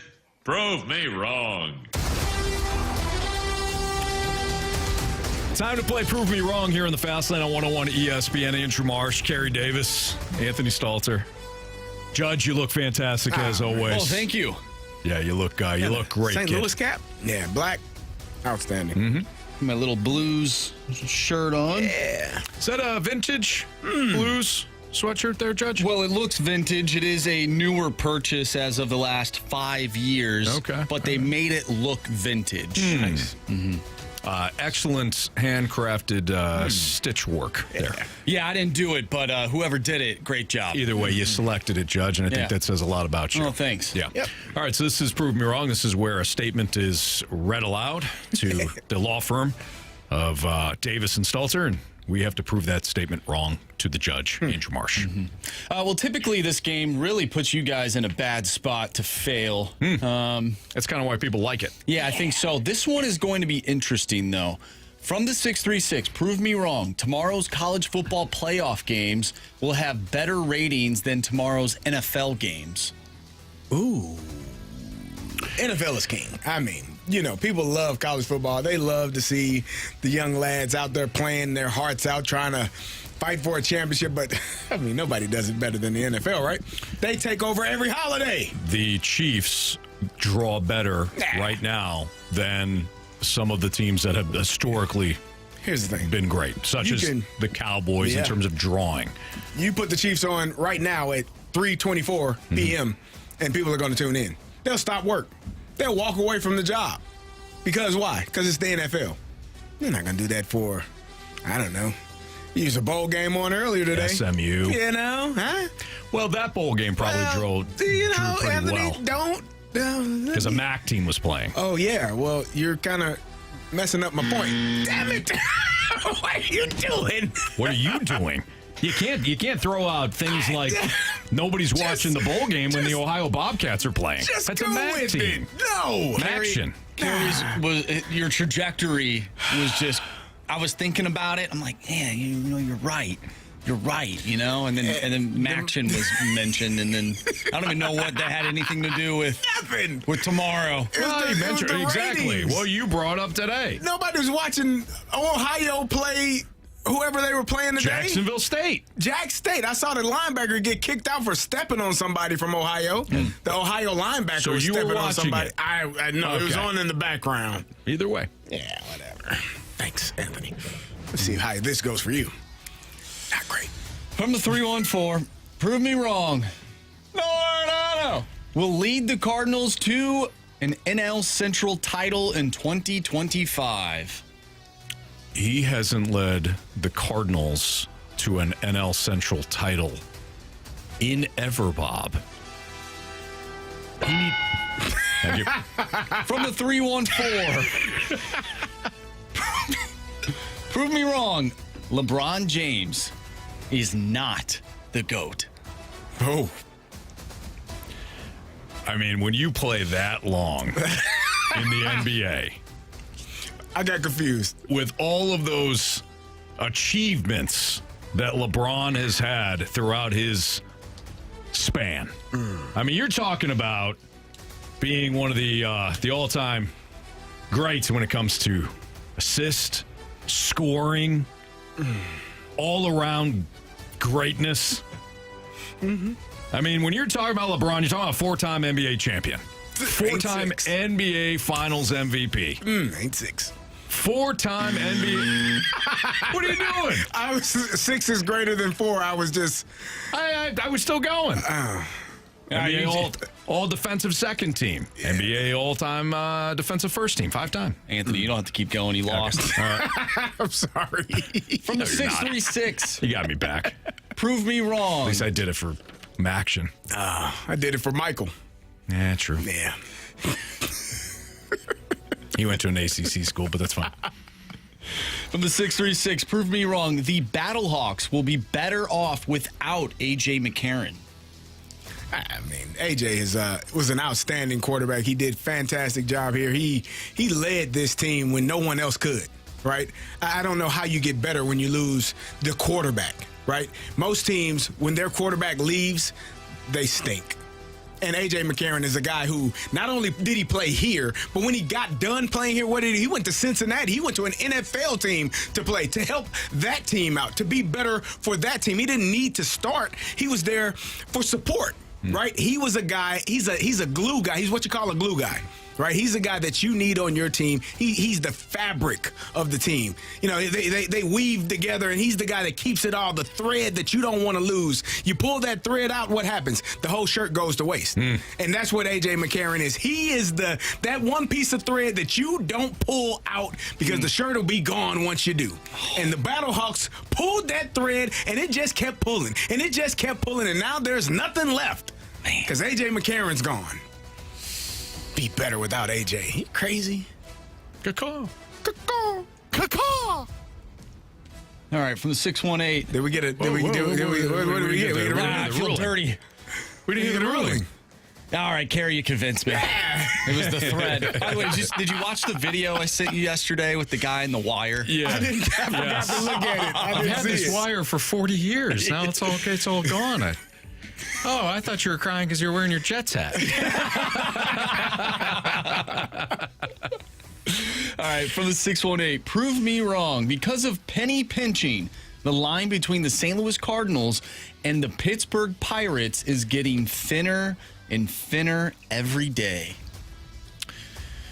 The Pirates have no desire to hold on to their young players, though. The players that develop, you might as well call them the Tampa Bay Rays of the National League. Paul Skeens will not be a Pittsburgh Pirate in about 5 years. He'll be a New York Yankee. The Pirates are just like some of these other teams that even if they acquire good talent, they want them out. They're a feeder system for the top teams. That isn't something that we can describe the Cardinals, at least on accident a couple of times they've made teams better. But this is not a team that is going to develop somebody like Mason Wynn and not use the funds to keep him right here. So that's a big difference between the Cardinals and the Pirates. The Pirates are really, really not trying. Great job, Anthony. Thank you. From the 314, prove me wrong. Carey Davis should be banned from all Steph Curry prop bets. I can't. That man had 2 points last night. He only had 2 points, 3 rebounds, and 1 assist. What was the number? 34 and a half, man. Was it 34? I thought it was 30 and a half. It was definitely, it was 34 and a half. Didn't matter. It didn't. He did. I think you should lose points for that one. I looked at that scoreboard, and they were down 102 to 59 at one point in the third quarter. I was like, what the hell is going on? Good product. Does Steph have 59 points? He had 2. He had 2 free throws. He didn't make a shot. What? He was 0 for 7. 0 for 5, I think, from the three-point line. That's not good. No, that's not great. Especially when that's your prop bet. I was like, man, nothing happened here. I don't even think he played the fourth quarter. What's worse, when you're close and you lose and you're like, man, I was right there, or if you have no shot? No, when you're close. I think when you're close, it's better, right? worse. Because you're like, I was there. No, it's worse. Oh, it's worse when it's close. Okay. You're like, what the heck? Like, it certainly feels better when you tune in and you're like, oh, he's got 2 points in the fourth. I'm not. He wasn't. I looked at that score. I said, oh, my God. You had to think, this guy is hurt. I did. I was like, he must be hurt. Right. And then you looked and you're like, no, he's still playing. Yeah, it was a rough game for those guys, man. Man. Did you hit yours? I actually forgot what I picked. Didn't you have Kyrie like 3 shots on goal again or something? Oh, yeah, that's right. Yeah, he forgot what I picked a couple of days ago. We tried to listen to it, and somehow. Oh, yeah. There's a bit of a controversy. Yeah, we got a controversy. Did you listen to it? We tried. We tried, but it was mislabeled. No, we only got 2 shots, Anthony. Oh, no. So I didn't get mine. I still think you lost, Carey. I lost last night for sure. What did Jamie have?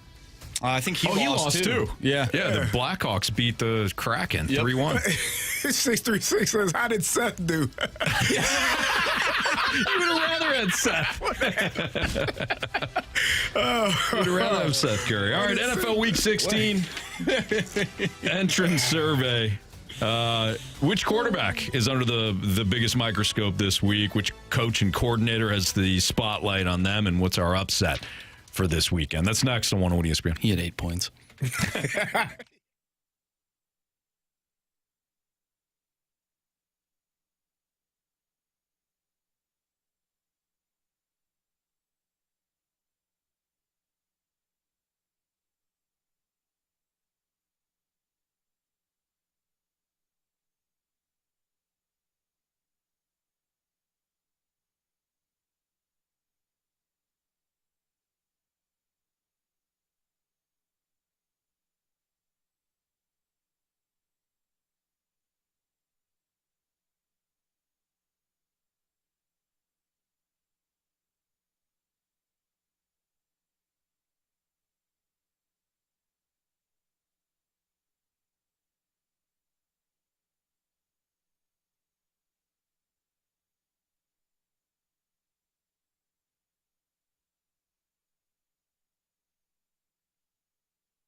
101 ESPN Sports Center. I'm Andrew Marsh. It's time for a Sports Center update brought to you by Saliga Heating and Cooling. The Blues lose to the Tampa Bay Lightning last night by a final score of 3-1. They'll try and get back in the win column tonight as they take on the Florida Panthers. You can listen to that game right here on 101 ESPN. Pregame starts at 5. Puck drop is at 6. If you have missed anything from today's show, make sure you go to 101ESPN.com or check out the Schaefer Door Company 101 ESPN mobile app. It is free, so go download it if you have not done so. Just head to the podcast page, and you'll find all of our full shows there. And it's all brought to you by Dobbs Tire and Auto Centers. This weekend, we'll have some football for you, some NFL football, as the Chiefs take on the Texans tomorrow. Pregame starts at 11:30 a.m., and then the Ravens will go up against Carey Steelers with the kickoff at 3:30. And then we have a slate of NFL games on Sunday: Bears and Lions, 49ers and Dolphins. And then the Cowboys will take on the Buccaneers on Sunday Night Football, kickoff at 7:20. I'm Andrew Marsh, and the Sports Center update is brought to you by Saliga Heating and Cooling, an independent American Standard heating and air conditioning dealer.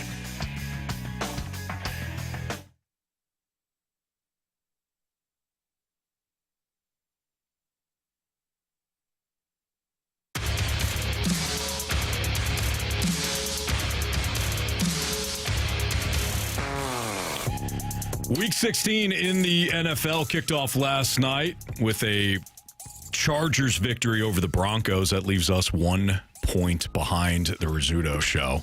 This is getting bad. Well, we're going to lose anyways. We established that the other day. Yeah, it's true. All right. There's no catching them. No doubt about it. So the Chargers did win that pivotal game against the Broncos. Both teams right now still in the playoff mix.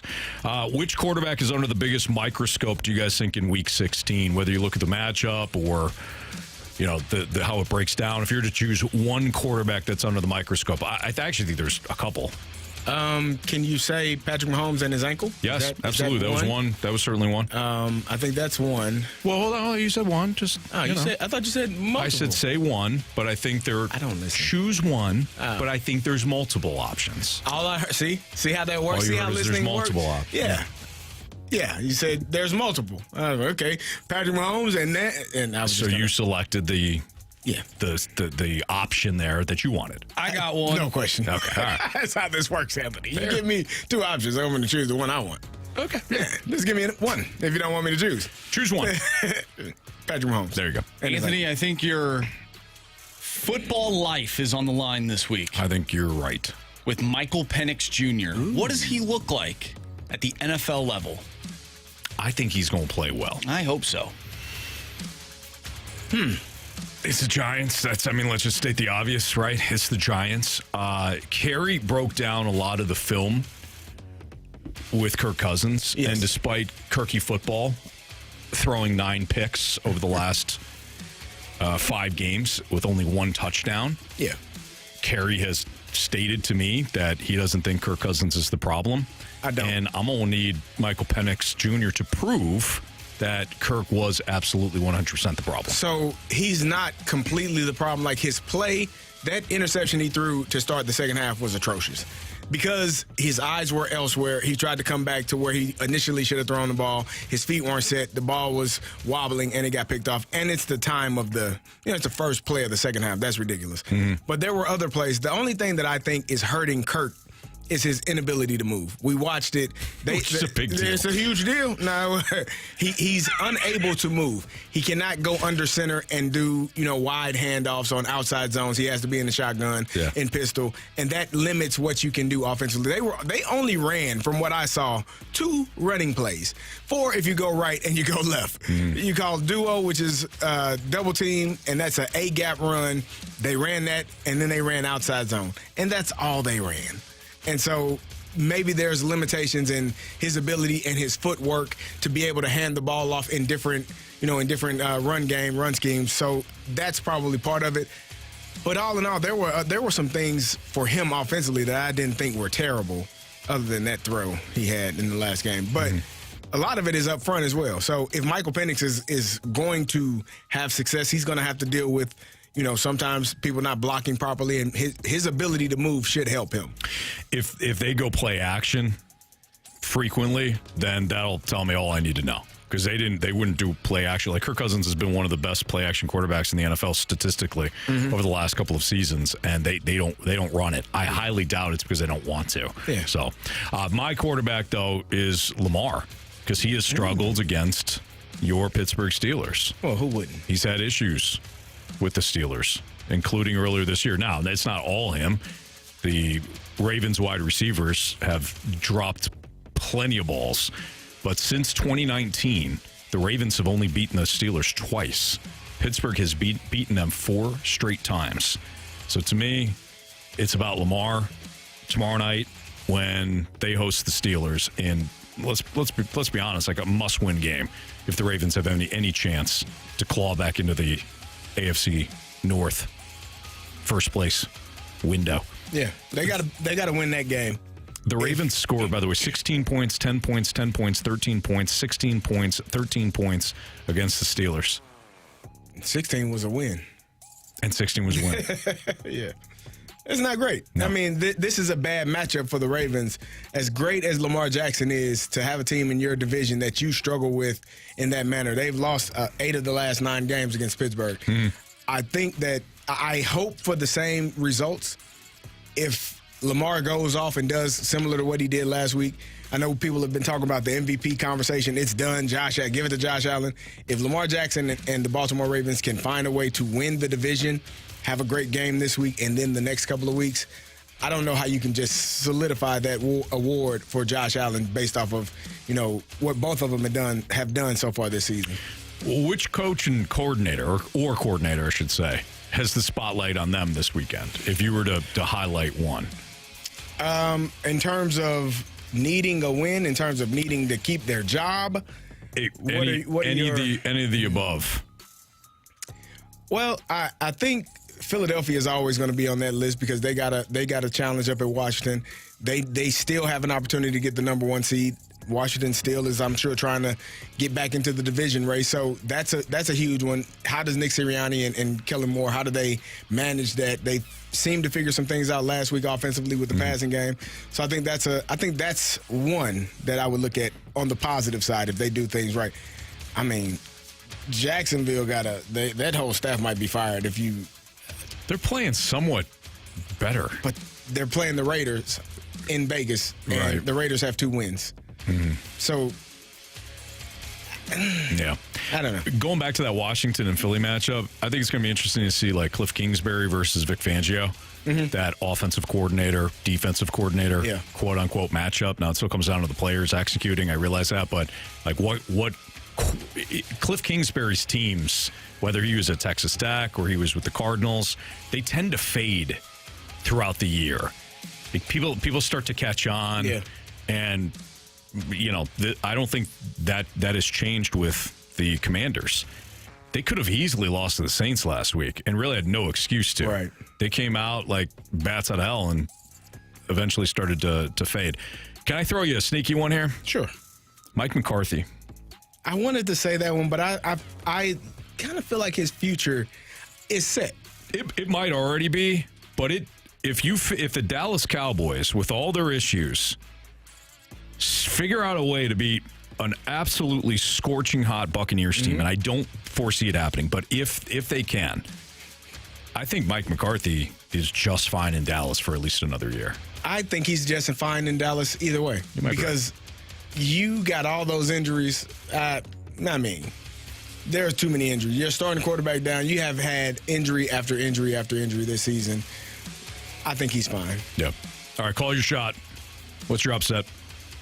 Oh, mine was last night, unfortunately. Mine is Dallas and Tampa. No. Yeah. Sunday night? You think Dallas upsets Tampa? Mm-hmm. No, you don't. I do. What's the real one? That's it. What's I don't think Seattle is I don't trust them against Minnesota. New York Jets, no way, no thank you. The Chicago Bears, not happening. So it's Dallas. Miami is favored against San Francisco. Mm-hmm. No, it's Dallas is the upset of the week, in my opinion. I can see the Jets upsetting the Rams. I don't know why.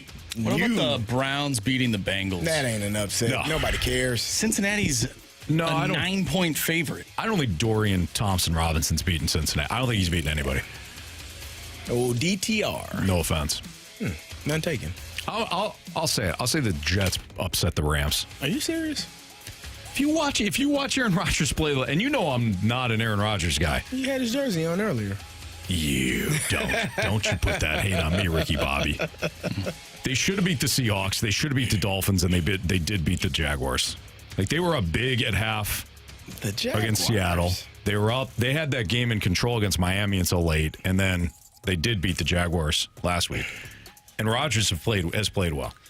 Probably since his Netflix documentary came out. Yeah, he probably feels great. People are showing attention to him. Yeah.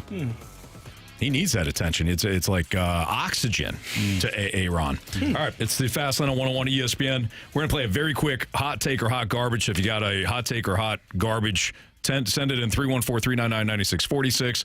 Send in your hot takes or hot garbage. We'll play it next on 101 ESPN.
Hot take.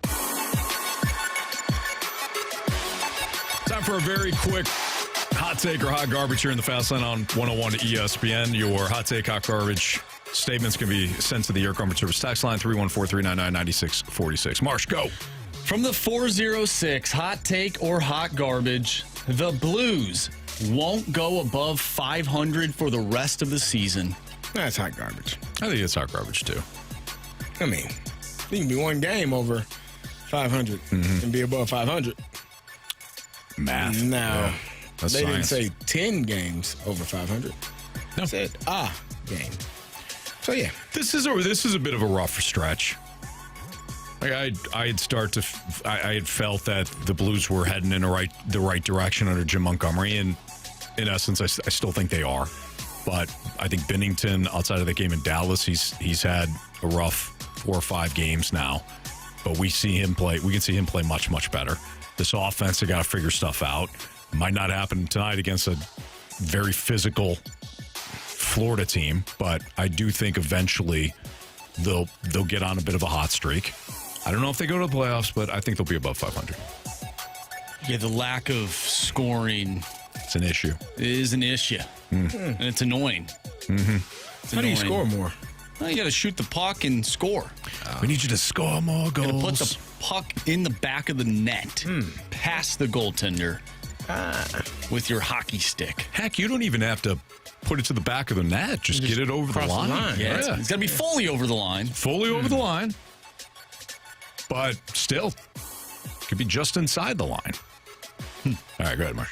From the 618, hot take or hot garbage, the Illini take out, this says misery on Sunday. I think they mean to say Mizzou. No, they said what they said. Oh. Misery. Hot garbage. Hot take. You see us against the number 1 team in the land. Now, we didn't win. Told you, you got to guard You the really want inbound, to go man. that route?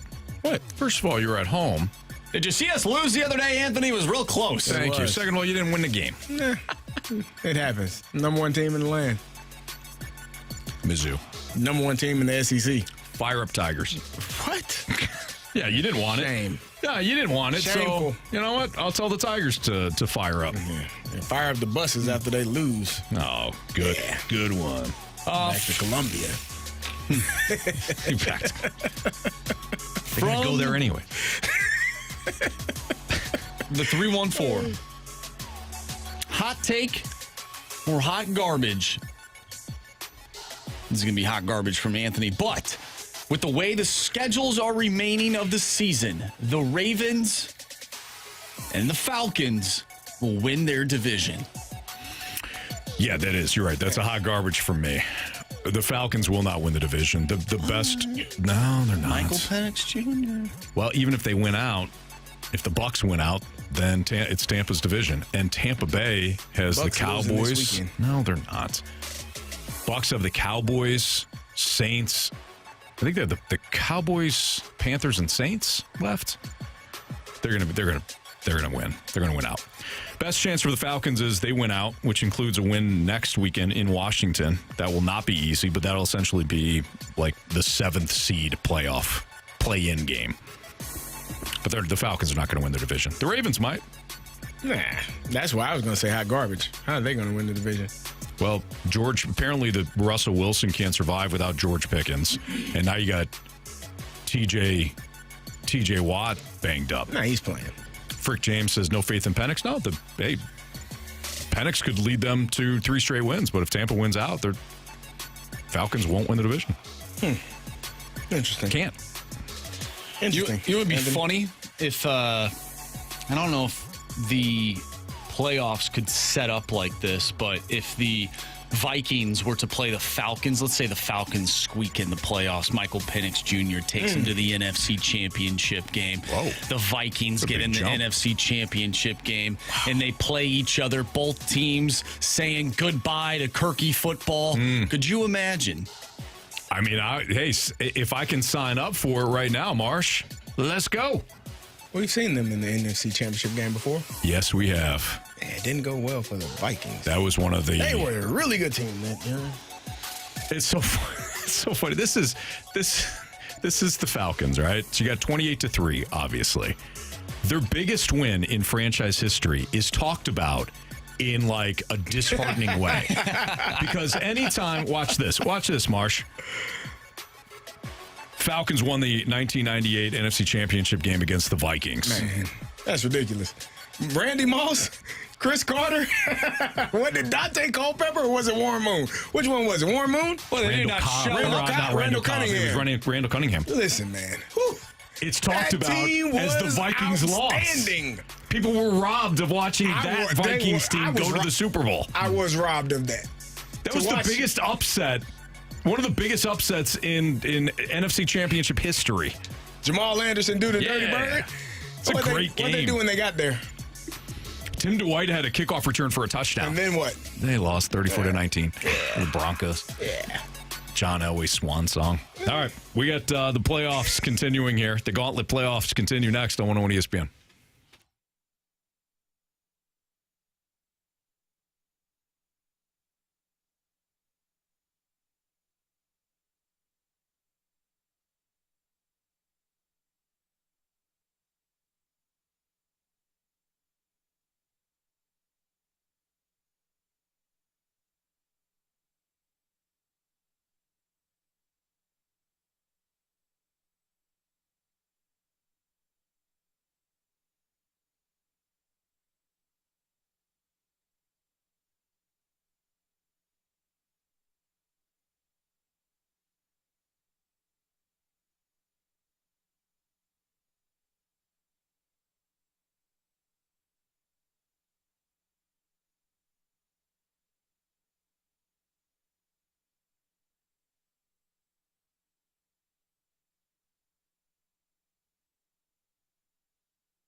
players, 4 categories, 1 challenger. Can you survive the gauntlet? Brought to you by Blue Note Roofing. Roofing, siding, and gutters. Visit BlueNoteRoofingSTL.com for a free inspection.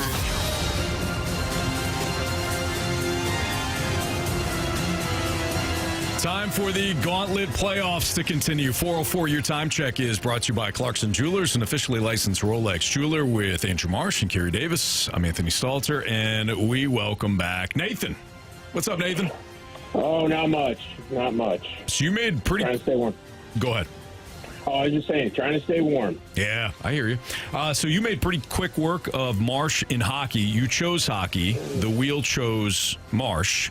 So you have to stick with the category. So what category would you like? Oh, I know it's going to be a hard one, but I'm gonna go football. Okay, so it'll either be Carey or me in football. Right.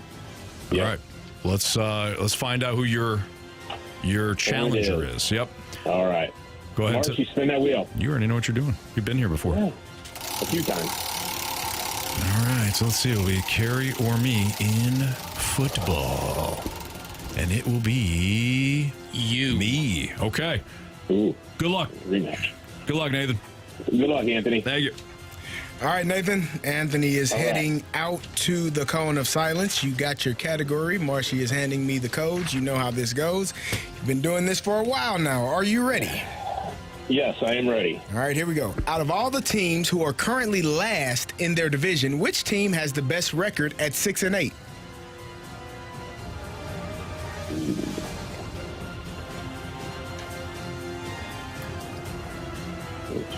Oh.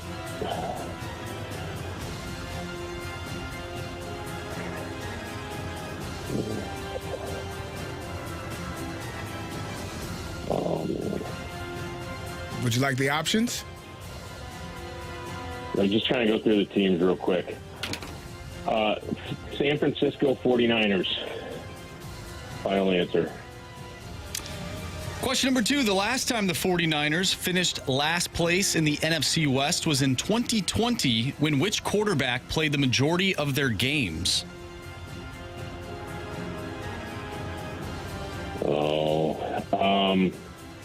Give me the options on this one. Options are Jimmy Garoppolo, C.J. Beathard, or Nick Mullins. I'm going to say C.J. Beathard. Final answer. Alrighty. Question number 3. Marshawn Lynch is most well known for his time with the Seahawks, but which team drafted him? Lynch played 3 full seasons with this team. Buffalo Bills. Final answer. Question number 4. In his 9-year career, how many teams did LeGarrette Blount play for?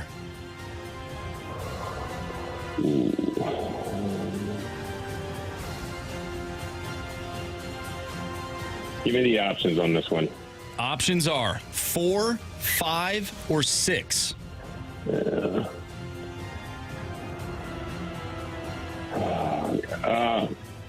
going to say 5. Final answer.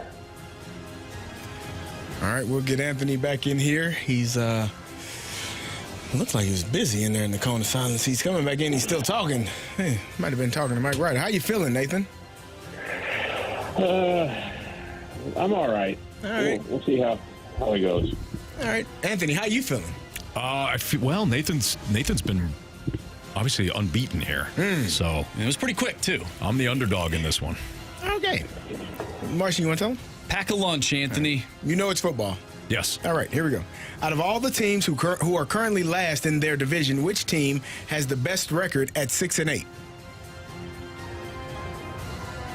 Last in their division at 6-8. Well, this is going to be kind of a technicality now, isn't it? Who's 6-8 in the NFC West? Seahawks, Cardinals, Rams, Niners. It's got to be one of them, right? Because the Bengals are 6-8, but they're not in last. Seattle, Arizona. San Francisco and the Rams.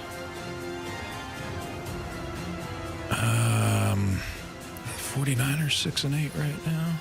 I think they are. Cardinals are 7-7. Yeah, it's got to be the Niners. 49ers, final answer. Question number 2. The last time the 49ers finished last in the NFC West was in 2020, when which quarterback played the majority of their games? That would have been the COVID year. 2020, right? 2020. COVID year, who played for the Niners the majority of their games? I mean, Jimmy Garoppolo would be the name that would come to mind first, but was he hurt or anything that year? Because they went to the Super Bowl in, 19? He came back. I mean, I imagine Garoppolo was hurt then, right? So who would have been their quarterback that year? I'll take the options because I don't think it's Garoppolo.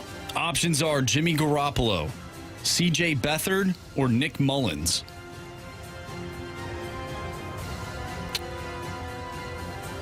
See, I think this is kind of a trick question. So did Nick Mullins play the majority or did C.J. Beathard? I think it was C.J. Beathard. C.J. Beathard, final answer. Question number 3. Marshawn Lynch is most well known for his time with the Seahawks, but which team drafted him? Lynch played 3 full seasons with this team. Buffalo Bills, final answer.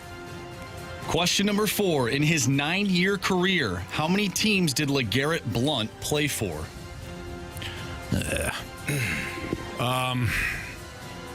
Bucks, Patriots. I think, was he an Eagle? Bucks, Patriots. I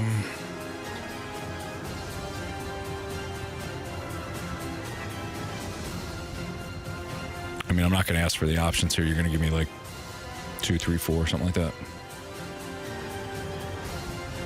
I know he's a Patriot. I know he's a Buck. What else was he?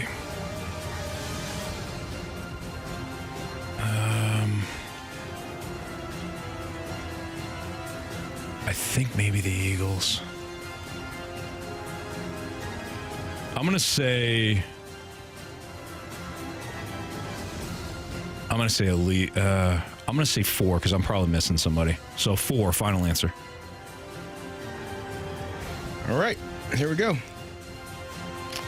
Let's start at the top.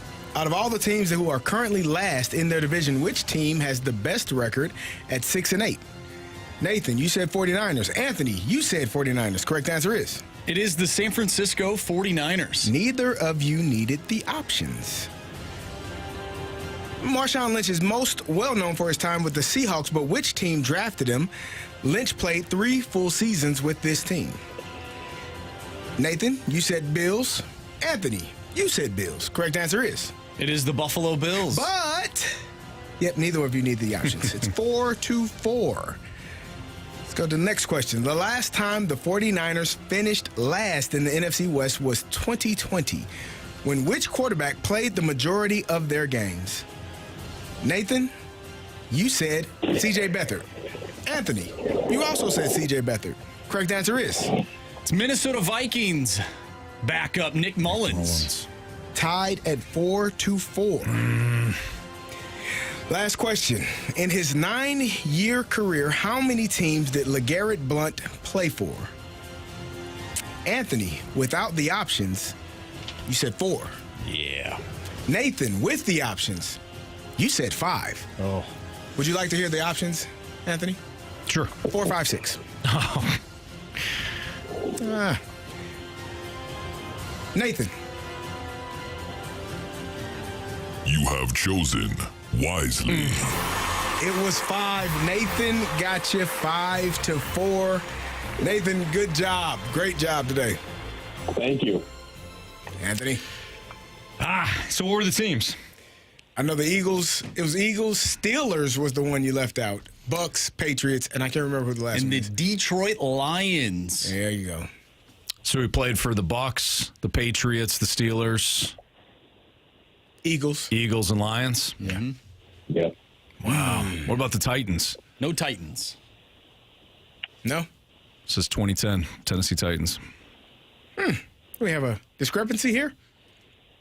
So the Titans, undrafted, agreed in principle to a contract. Did he play a game? He didn't play, though. He didn't play a game. Got to play a game. Didn't play a game. Yeah. Hey, Nathan, congratulations. You actually won the playoff gauntlet here because you're the only one that advanced to the second round. So you got yourself another trophy, man. Nice job. All right. Sounds great. Good Thank job. you. Good job, Nathan. Congratulations, man. Well done. We just can't beat you. I'm getting lucky. No. A friend of mine. I'm getting lucky here. No luck involved there. Nice job, Nathan. Congrats. All right. Thanks, guys. All right, man. All right. I couldn't think of, so I could think of the Patriots, the Bucks, and the Eagles. I mean, the Patriots, Bucks, and Steelers. I forgot about the Eagles. I can't picture him in a Steeler. Yeah, I remember him in the Steeler uniform. That was 1 year, it looks like. I remember that. And I definitely don't remember with the Lions. But I knew I was missing a team. Obviously, I was missing two teams. Sorry, boys. You tried. Now I'll be sorry because I'm going to go to the penalty box. Oh, Anthony. Be your final time in 2024. Man. Yeah, because you're off next week. Yeah. Well. Proud of you. You worked hard, man. Yes. What happened? Do we just get some chocolates? Yes. Nice. Just one. Wow. Just one. $1. Yeah, share it between all of us. We'll share it. Sharing is caring. Yeah. So I typed in LeGarrette Blount just to see what teams I had missed. I don't even remember him being undrafted by the Titans. Well, remember he punched a guy in the face? Yeah, at Oregon. Yeah. It was a Boise State. Boise State. Yeah, it was Oregon, Boise State. It was like on a Thursday night. Yeah. Wasn't it a bowl game? Maybe it was. Maybe I thought it was a bowl game, but he punched the guy in the face and was undrafted. Yep. The 618 says Blunt played for the Jags as well. I was on Pro Football Reference. Yeah, Pro Football Reference, and there's only 5 teams. Yeah, I never saw him in. Tampa, Patriots, Steelers, Eagles, Lions, 5 teams. You guys are right. All righty, I'm going to head to the penalty box here, and we'll talk about whether or not the Cardinals have set up Jordan Walker for success. That's next on 101 ESPN.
Live from the penalty box for the last time in 2024, fortunately. In ever, Bob. Well, no. Okay. It's 2025. All right. I'm Anthony Stalter, Carey Davis, Andrew Marsh. It's a Fastlane on 101 ESPN. How you sounding over there, buddy? I don't know. You tell me. So you're about my earbuds are in, but I can't really hear myself. You're about to tease audio. Will you even be able to hear said audio? Barely. Yeah. I never understood why musicians always had to have that earpiece in when they're singing.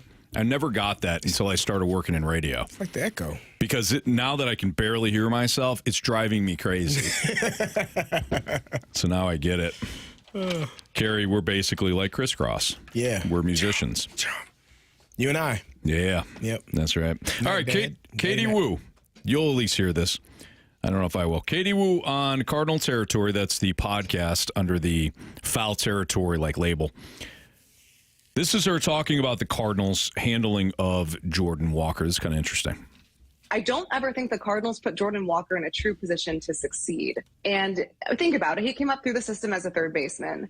And right around then, the Cardinals traded for Nolan Arenado, which nobody knew if he was going to opt in. He had 2 opt-out clauses after 2021 and 2022. So it makes sense to keep a Jordan Walker there at third. I get that.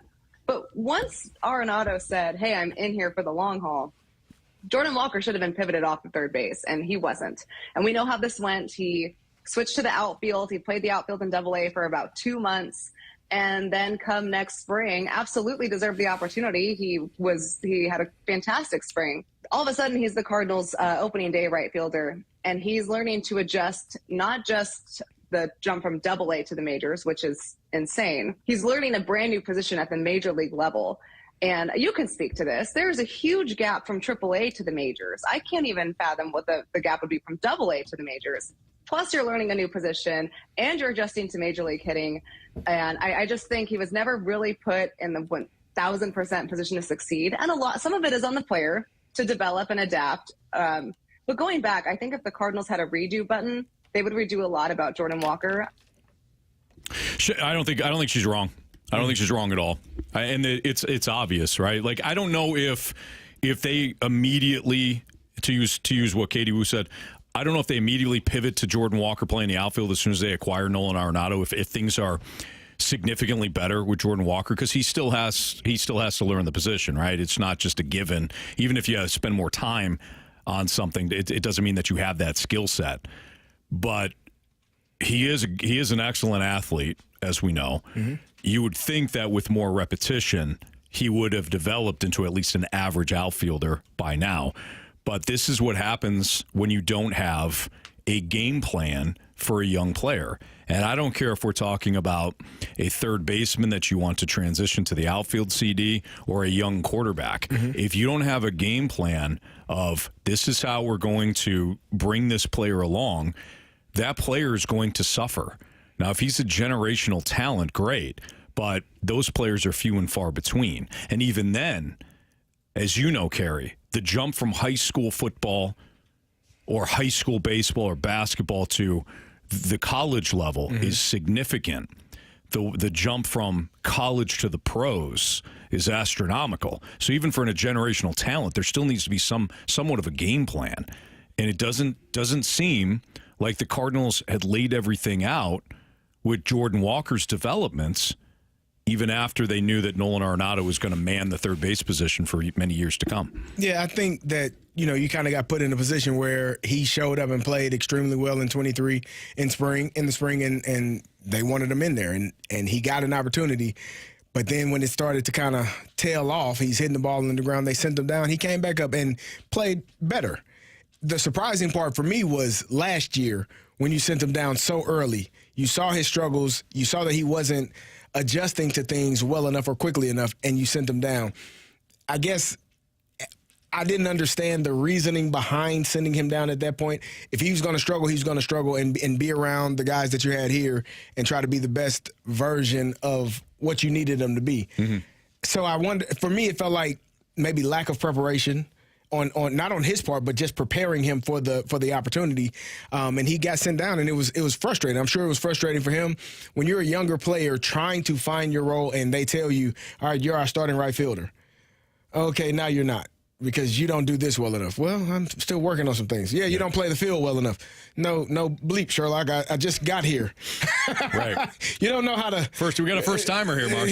I'm trying to figure it out. We got a first timer. So it is your problem. But it's frustrating, especially for a younger player. You have to be able to go out and fail without worries of being sent down or being sat on the bench or being cut. Those things it adds more stress to the job that you're trying to do. Sure. Especially for a guy that was as highly as touted as him and as highly as talented as him. Mm-hmm. It can be extremely stressful. So I hope this year we don't do the yo-yo, the back and forth to Memphis. We're going to, good, bad, or indifferent, you're going to get an opportunity to play every day. You're going to get an opportunity to fail if that's the case. And then we talked about it when it happened, the Hunter Green, when they played the Reds. Mm-hmm. Like, he was the only player on the team, on the roster at that point, that had a good batting average against Hunter Green, and he sat on the bench. Like, and then you're like, that also adds to the stress levels. Like, I have to hit this guy really well. Why am I sitting here? Yeah, I see him well. I'm trying to get my swing going. You put him in a bunch of different bad positions, and then you wonder why he's not. Well, why aren't you doing it? Right. How about you teach me and show me and help me? So hopefully this is the start of, we're going to help him flourish into the player that he can be. You know, one of the things that you said, CD, that really resonates is the failure part. Mm-hmm. Sometimes you have to allow these guys to fail, to know what it's like to fail, and not be so concerned constantly about crushing their self-confidence. Right. I think we tend to, and we being fans in the media, we tend to exaggerate, this player was ruined early on. Mm-hmm. Was he ruined, or was it a situation where maybe he just didn't have it? He didn't have what it took to stay at the big league level. Right. I mean, baseball, we're talking about, a lot of times you're in the minors for 3, 4, 5 years before you make it, depending on what age that you enter the game in, right? So at that point, there's a lot of development that's going on, regardless of if the game plan is good or not. There's a lot of development happening. But you get to the big league level, it's like, well, you got to be. We got to see it right now, or else we're just going to send you back down. Yeah. I think to your point, you got to let these kids. You got to let them fail too. But that's also, in my opinion, a failure on the Cardinals organization, because you were under the belief, we got a playoff team here. Right. No, you don't. Yeah. You didn't. That notion is why you held on to Nolan Arenado too long. That notion is why you held on to Paul Goldschmidt too long. That notion is why you sent Jordan Walker down and didn't let him have the opportunity to fail and figure it out while you're teaching him or showing him, we got to win now. No, you're not struck. That's why you also held on to Ryan Helsley. We're on a game and a half back. Yeah. Do you have a championship roster? No. You don't. Be honest about what you're seeing. Don't tell me, well, anything can happen when you get in. Yeah, it can. Will it? Probably not. No. I can hit the lottery. Will I? Probably not. Probably not. But I want to leave the door open for you, okay. because I know. All right. Well, since you said I won't, I definitely will now. Well, no, you said it. I'm going to leave it open for you, because I know that you'll hook me up. It's Fastlane on 101 ESPN. With all that money, too, you can buy us some chocolates. Yeah, that'd be nice. This whole room would be filled with chocolates. Yeah, I hit that all line. right. Yeah, he wouldn't even be able to get in the door. Yep. Yeah. All right, we're going to do our sports six-pack next. So if you have a sports six-pack question that you want to ask us, you can, of course, send into the Air Comfort Service text line, 314-399-9646. Again, sports six-pack next in the Fastlane.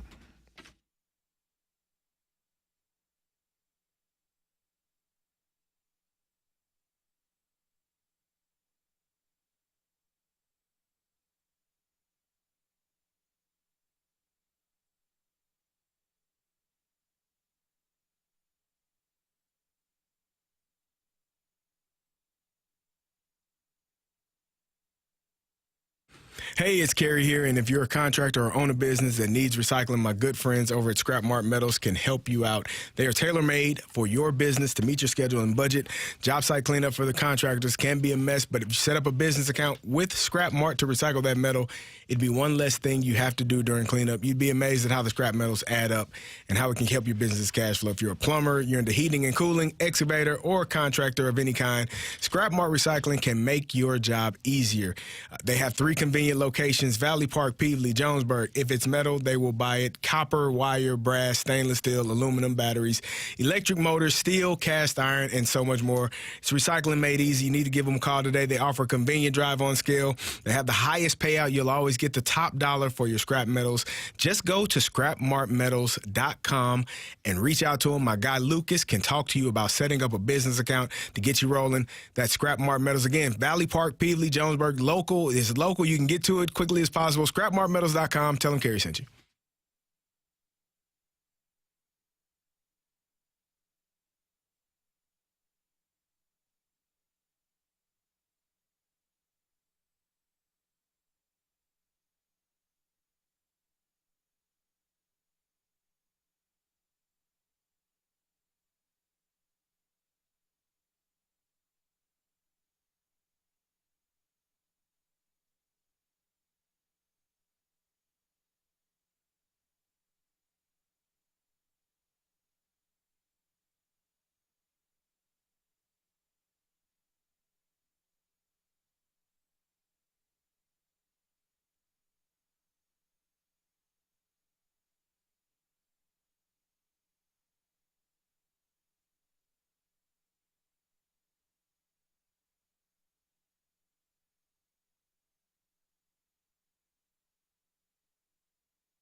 ESPN Sports Center.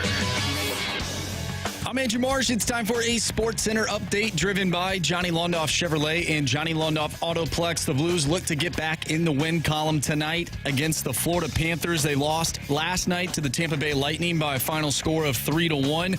Pre-game for tonight's game starts at 5 o'clock. Puck drop is at 6.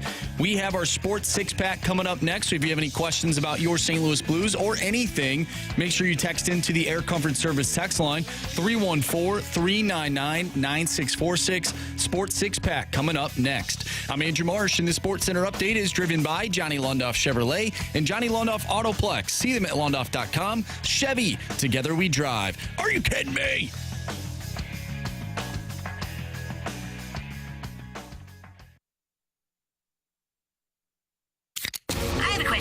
It's time for the Fast Lane to answer your sports questions. I want to ask you a bunch of questions, and I want to have them answered immediately. Asking me all these weird questions. Answer the question. Answer the question. Answer me! The Sports Six Pack is brought to you by Paramount Men's Medical Center. Suffering from ED or PE? Your first treatment is free at ParamountMen'sMedical.com. Time for the Sports Six Pack here in the Fast Lane on 101 ESPN. If you want to ask us a question, great. 314-399-9646 is the Air Comfort Service text line. Marsh, go. Question number 1. From the 618, if you could redo one championship game, what would it be? The 618, their vote is Super Bowl 50. What is that? The Broncos and Panthers. Okay. It's in San Francisco. Is it? Maybe they wanted the Panthers to win. Maybe they wanted Cam to actually reach for that ball. We do have a Panther fan that I know shows up in the snake pit. I can't remember who the Panther fan is, but maybe that's them too. What about you, CD? A championship game that I could change the ending of? Redo it. Yeah, I think I would choose the 28-3 one.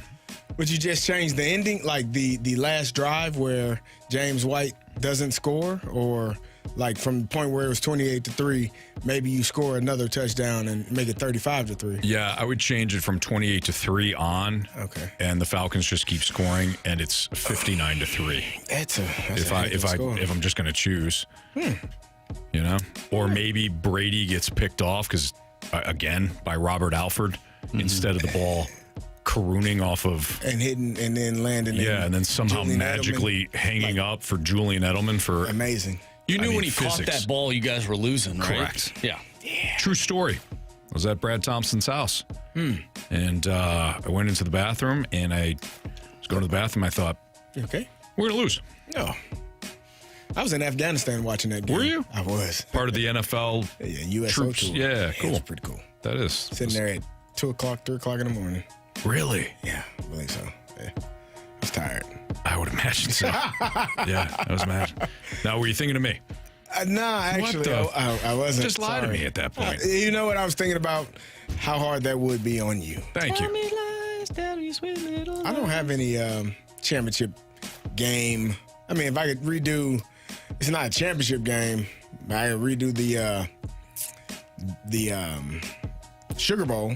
Oh, actually, I wouldn't even redo that one. I would redo the game we played against Michigan, which was our only loss that year. Because otherwise, we'd have been playing for the national championship. Okay. What about the NFC championship game? Well, you know, things happen for a reason. I don't know what that reason is. I don't know why God would make it that cold that day. It was so cold. It was unbearable. Yeah. Frick James says Vinatieri field goal against the Rams. That's a good one. Willie Creed. Tell me lies, Creed. Marshy with some Fleetwood Mac. All right. Question number 2. I think the answer is no here, but from the 573, if the Steelers get eliminated from the playoffs in the first round, do you think that they could possibly entertain the idea of mutually parting ways with Mike Tomlin? I didn't even have to hear you finish the question. No, I knew what direction you were going. You just signed a contract extension. Yeah, Mike T is going to be there for a while. Yeah, no. Been there for a while already. He'll continue to be there. Been a while. Is this one of the best jobs that he's done? I would say winning with Duck Hodges would. I would put that on the list of. Duck Hodges has done nothing else in his in this. It's not like he bounced around for a while. Like that was it. He was done. Yeah. Yeah, Duck Hodges was. That was pretty good, man. I don't know. Might have been some of his best work. That was a pretty good job. But I mean, you weren't winning the division that year. No, like you're currently winning the division. And a lot of people thought that this was it. Like this was going to be the first year that Mike Tomlin did not have a winning record. They did. A non-losing record. Yeah, Duck Hodges played one season, man. Yeah. He was done. That was it. I thought he played more. No, that was it, man. Damn. He went 3-3 as a starter. So that year was Duck Hodges and Mason Rudolph. Because Big Ben got hurt. Yeah. Ugh. Yeah. Question number 3. From the 314, thoughts on Sammy Sosa kind of saying that he took steroids. That's crazy. Yeah, I wonder what the benefit is. Like, unless his conscience just kind of got to him, and he said, "All right, I just want to go ahead and admit this and clear my conscience." You're not going to clear your name, but clear my conscience. What other benefit is there? Like, does he get more appearances with the Cubs? Does he? I don't know. What, you know what I mean? Because he can't be in the Hall of Fame at this point, right? Right. Like McGuire, when he admitted he was going to be, he's the hitting coach. Yeah. I told you my thought process on it. You, at one point, you told us you couldn't speak English. I would have stayed there. Yeah, did you do steroids? No hablo inglés. No hablo. I don't know. No. Inglés. Lo siento. Yeah. Sir, we have footage of you speaking English. Do you? I mean, like mountains of evidence. No hablo inglés. No. Yeah. Mountains of evidence there. And when we talk about something else, I'll be glad to talk to you in English. but not today. There you go. So Austin says he made the statement because the Cubs wouldn't allow him back without an apology. Some organization. What did he do that everyone else wasn't? No, hell no, Chicago Cubs. Because your ass didn't complain when those seats was filled when him and Mark McGuire were going on a home run chase. Yeah. Nobody said a thing. When your games were being shown despite the fact that you weren't even going to the playoffs. Nobody said, this is morally wrong. Yeah. We shouldn't have Sammy filling our stadium like this. We can't do it Bringing anymore. so much Sit him attention down. to the friendly confines. How the hell with that? Yeah. I wish I would have. I'd have told you know what? Yeah, I did it. And they knew about it too. And we all go down. What about it? So you go, we go. I go, you go. I go down, you go down. There's your English. Ridiculous. Do you want me to speak perfect English? Here it goes. That's question number 4. Bit of hypocrisy there, I would say. From the 636 CD, how does an NFL team's weekly routine change when you play a Sunday game and then a Thursday game as opposed to a Sunday/Sunday schedule? It speeds up tremendously. Normally on a Sunday to Sunday schedule, especially late in the season, you could have what we call Victory Monday. You've seen me wear the shirt. That means Tuesdays are normally our off days anyways. So you could get Monday and Tuesday off and come in on Wednesday. Now, if you play on Thursday, you coming to work on Monday, Tuesday, and Wednesday. You don't have your normal day off on Tuesday. You don't have an extra additional day off on Monday if, you had won that game and it's later in the season. So it just speeds everything up. It makes it feel like the game is here before you're really ready to play. Like your body more times than not is not all. I used to get massages on Thursday. So now you kind of got to change that schedule around and you got to get a massage. You got to get a massage. But you're not running into people. Okay, it's not one of those leisure. Yeah. It's not like me sitting here for 4 hours like, I can use a massage. Like it's like, you're going through a car wreck. Neck. Yeah. I told you I used to sit in a contraption. I'd lay on the trainer's table and they stick my head in this contraption that would pull my neck, my head away from my body because it was always getting compressed. So So you want to be a football player? Good times, man.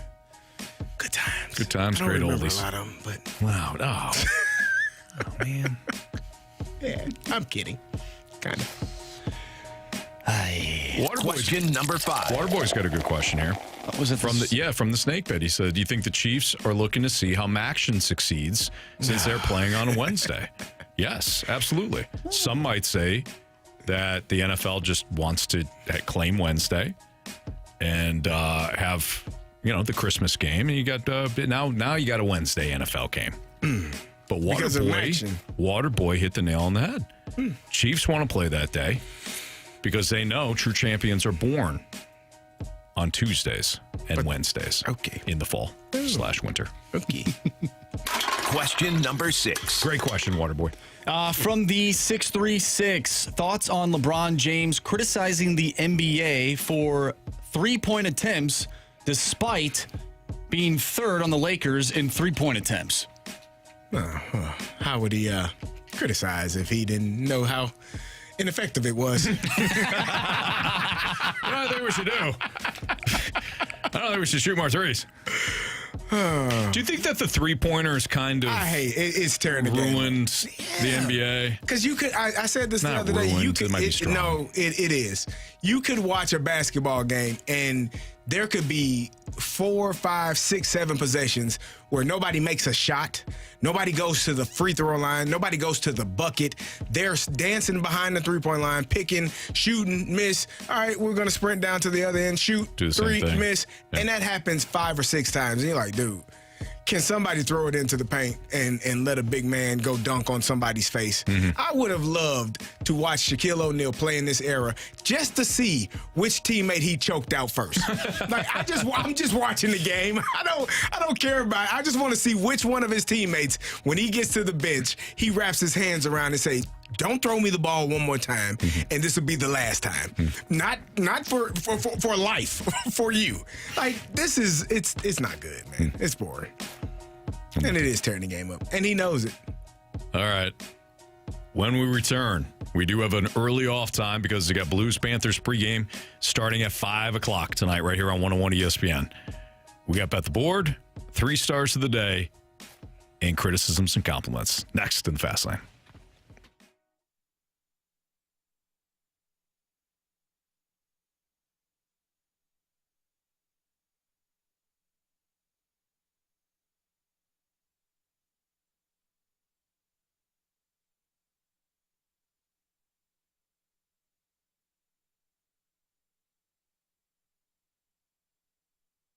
Over 700 new end-use vehicles all in one location with discounted prices on every vehicle in stock. Of course, I'm talking about my friends at Auto Centers Nissan Herculaneum. You can look for massive year-end dealer discounts like up to $11,900 off MSRP on select new Nissan models. They also have financing rates for everyone that walks through the door. Whether you have good credit or bad credit, it doesn't matter. At Auto Centers Nissan Herculaneum, they've got one of the best financing departments that you're going to find in any dealership. Low financing rates available right now, like 0% APR for 60 months on a brand new Rogue. Available no payments for 6 months on select new Nissans or payments for 3 months on select used vehicles as well. And as always, qualified new and used vehicles at Auto Centers Nissan Herculaneum come with their complimentary lifetime warranty. Plus, all new Nissans come with that 30-day return promise. If you're not completely satisfied with the vehicle and the sales experience, bring it back. They'll refund your money. And no one offers this option with 3 free oil changes included through the Nissan Maintenance Care Plan. Tell them Stalter sent you. It's Auto Centers Nissan Herculaneum.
missed anything from today's show, you can always download the podcast available at 101ESPN.com or on our Schaefer Door Company 101 ESPN mobile app. All the podcasts are, of course, brought to you by Dobbs Tire and Auto Centers. I want to take the moment right now to just wish everybody happy holidays. Yes. Yeah. Appreciate all the listeners here. I really do. I know we have a lot of fun. I know we go back and forth sometimes. I know things get a little heated at times, but man, I love each and every one of you. I'm taking some time off over the next couple of weeks. Enjoy some times with the kids, and my parents are coming in from Florida. So, again, appreciate all the listeners to 101 ESPN, and we'll see you in the new year. And new things coming to the fast lane. Going to refresh the show a little bit, and I'm looking forward to that. But thank you so much for listening, seriously, from the bottom of my heart, and hope everybody and their families, you have a great holiday. So thank you. All right, Marsh, time to bet the board. Yeah, nobody got anything right yesterday. Carey set the tone for sure. Steph set the tone. 2 damn points, man. Come on. At least he didn't take a favorite that lost outright. I did that. Who? Georgia Southern.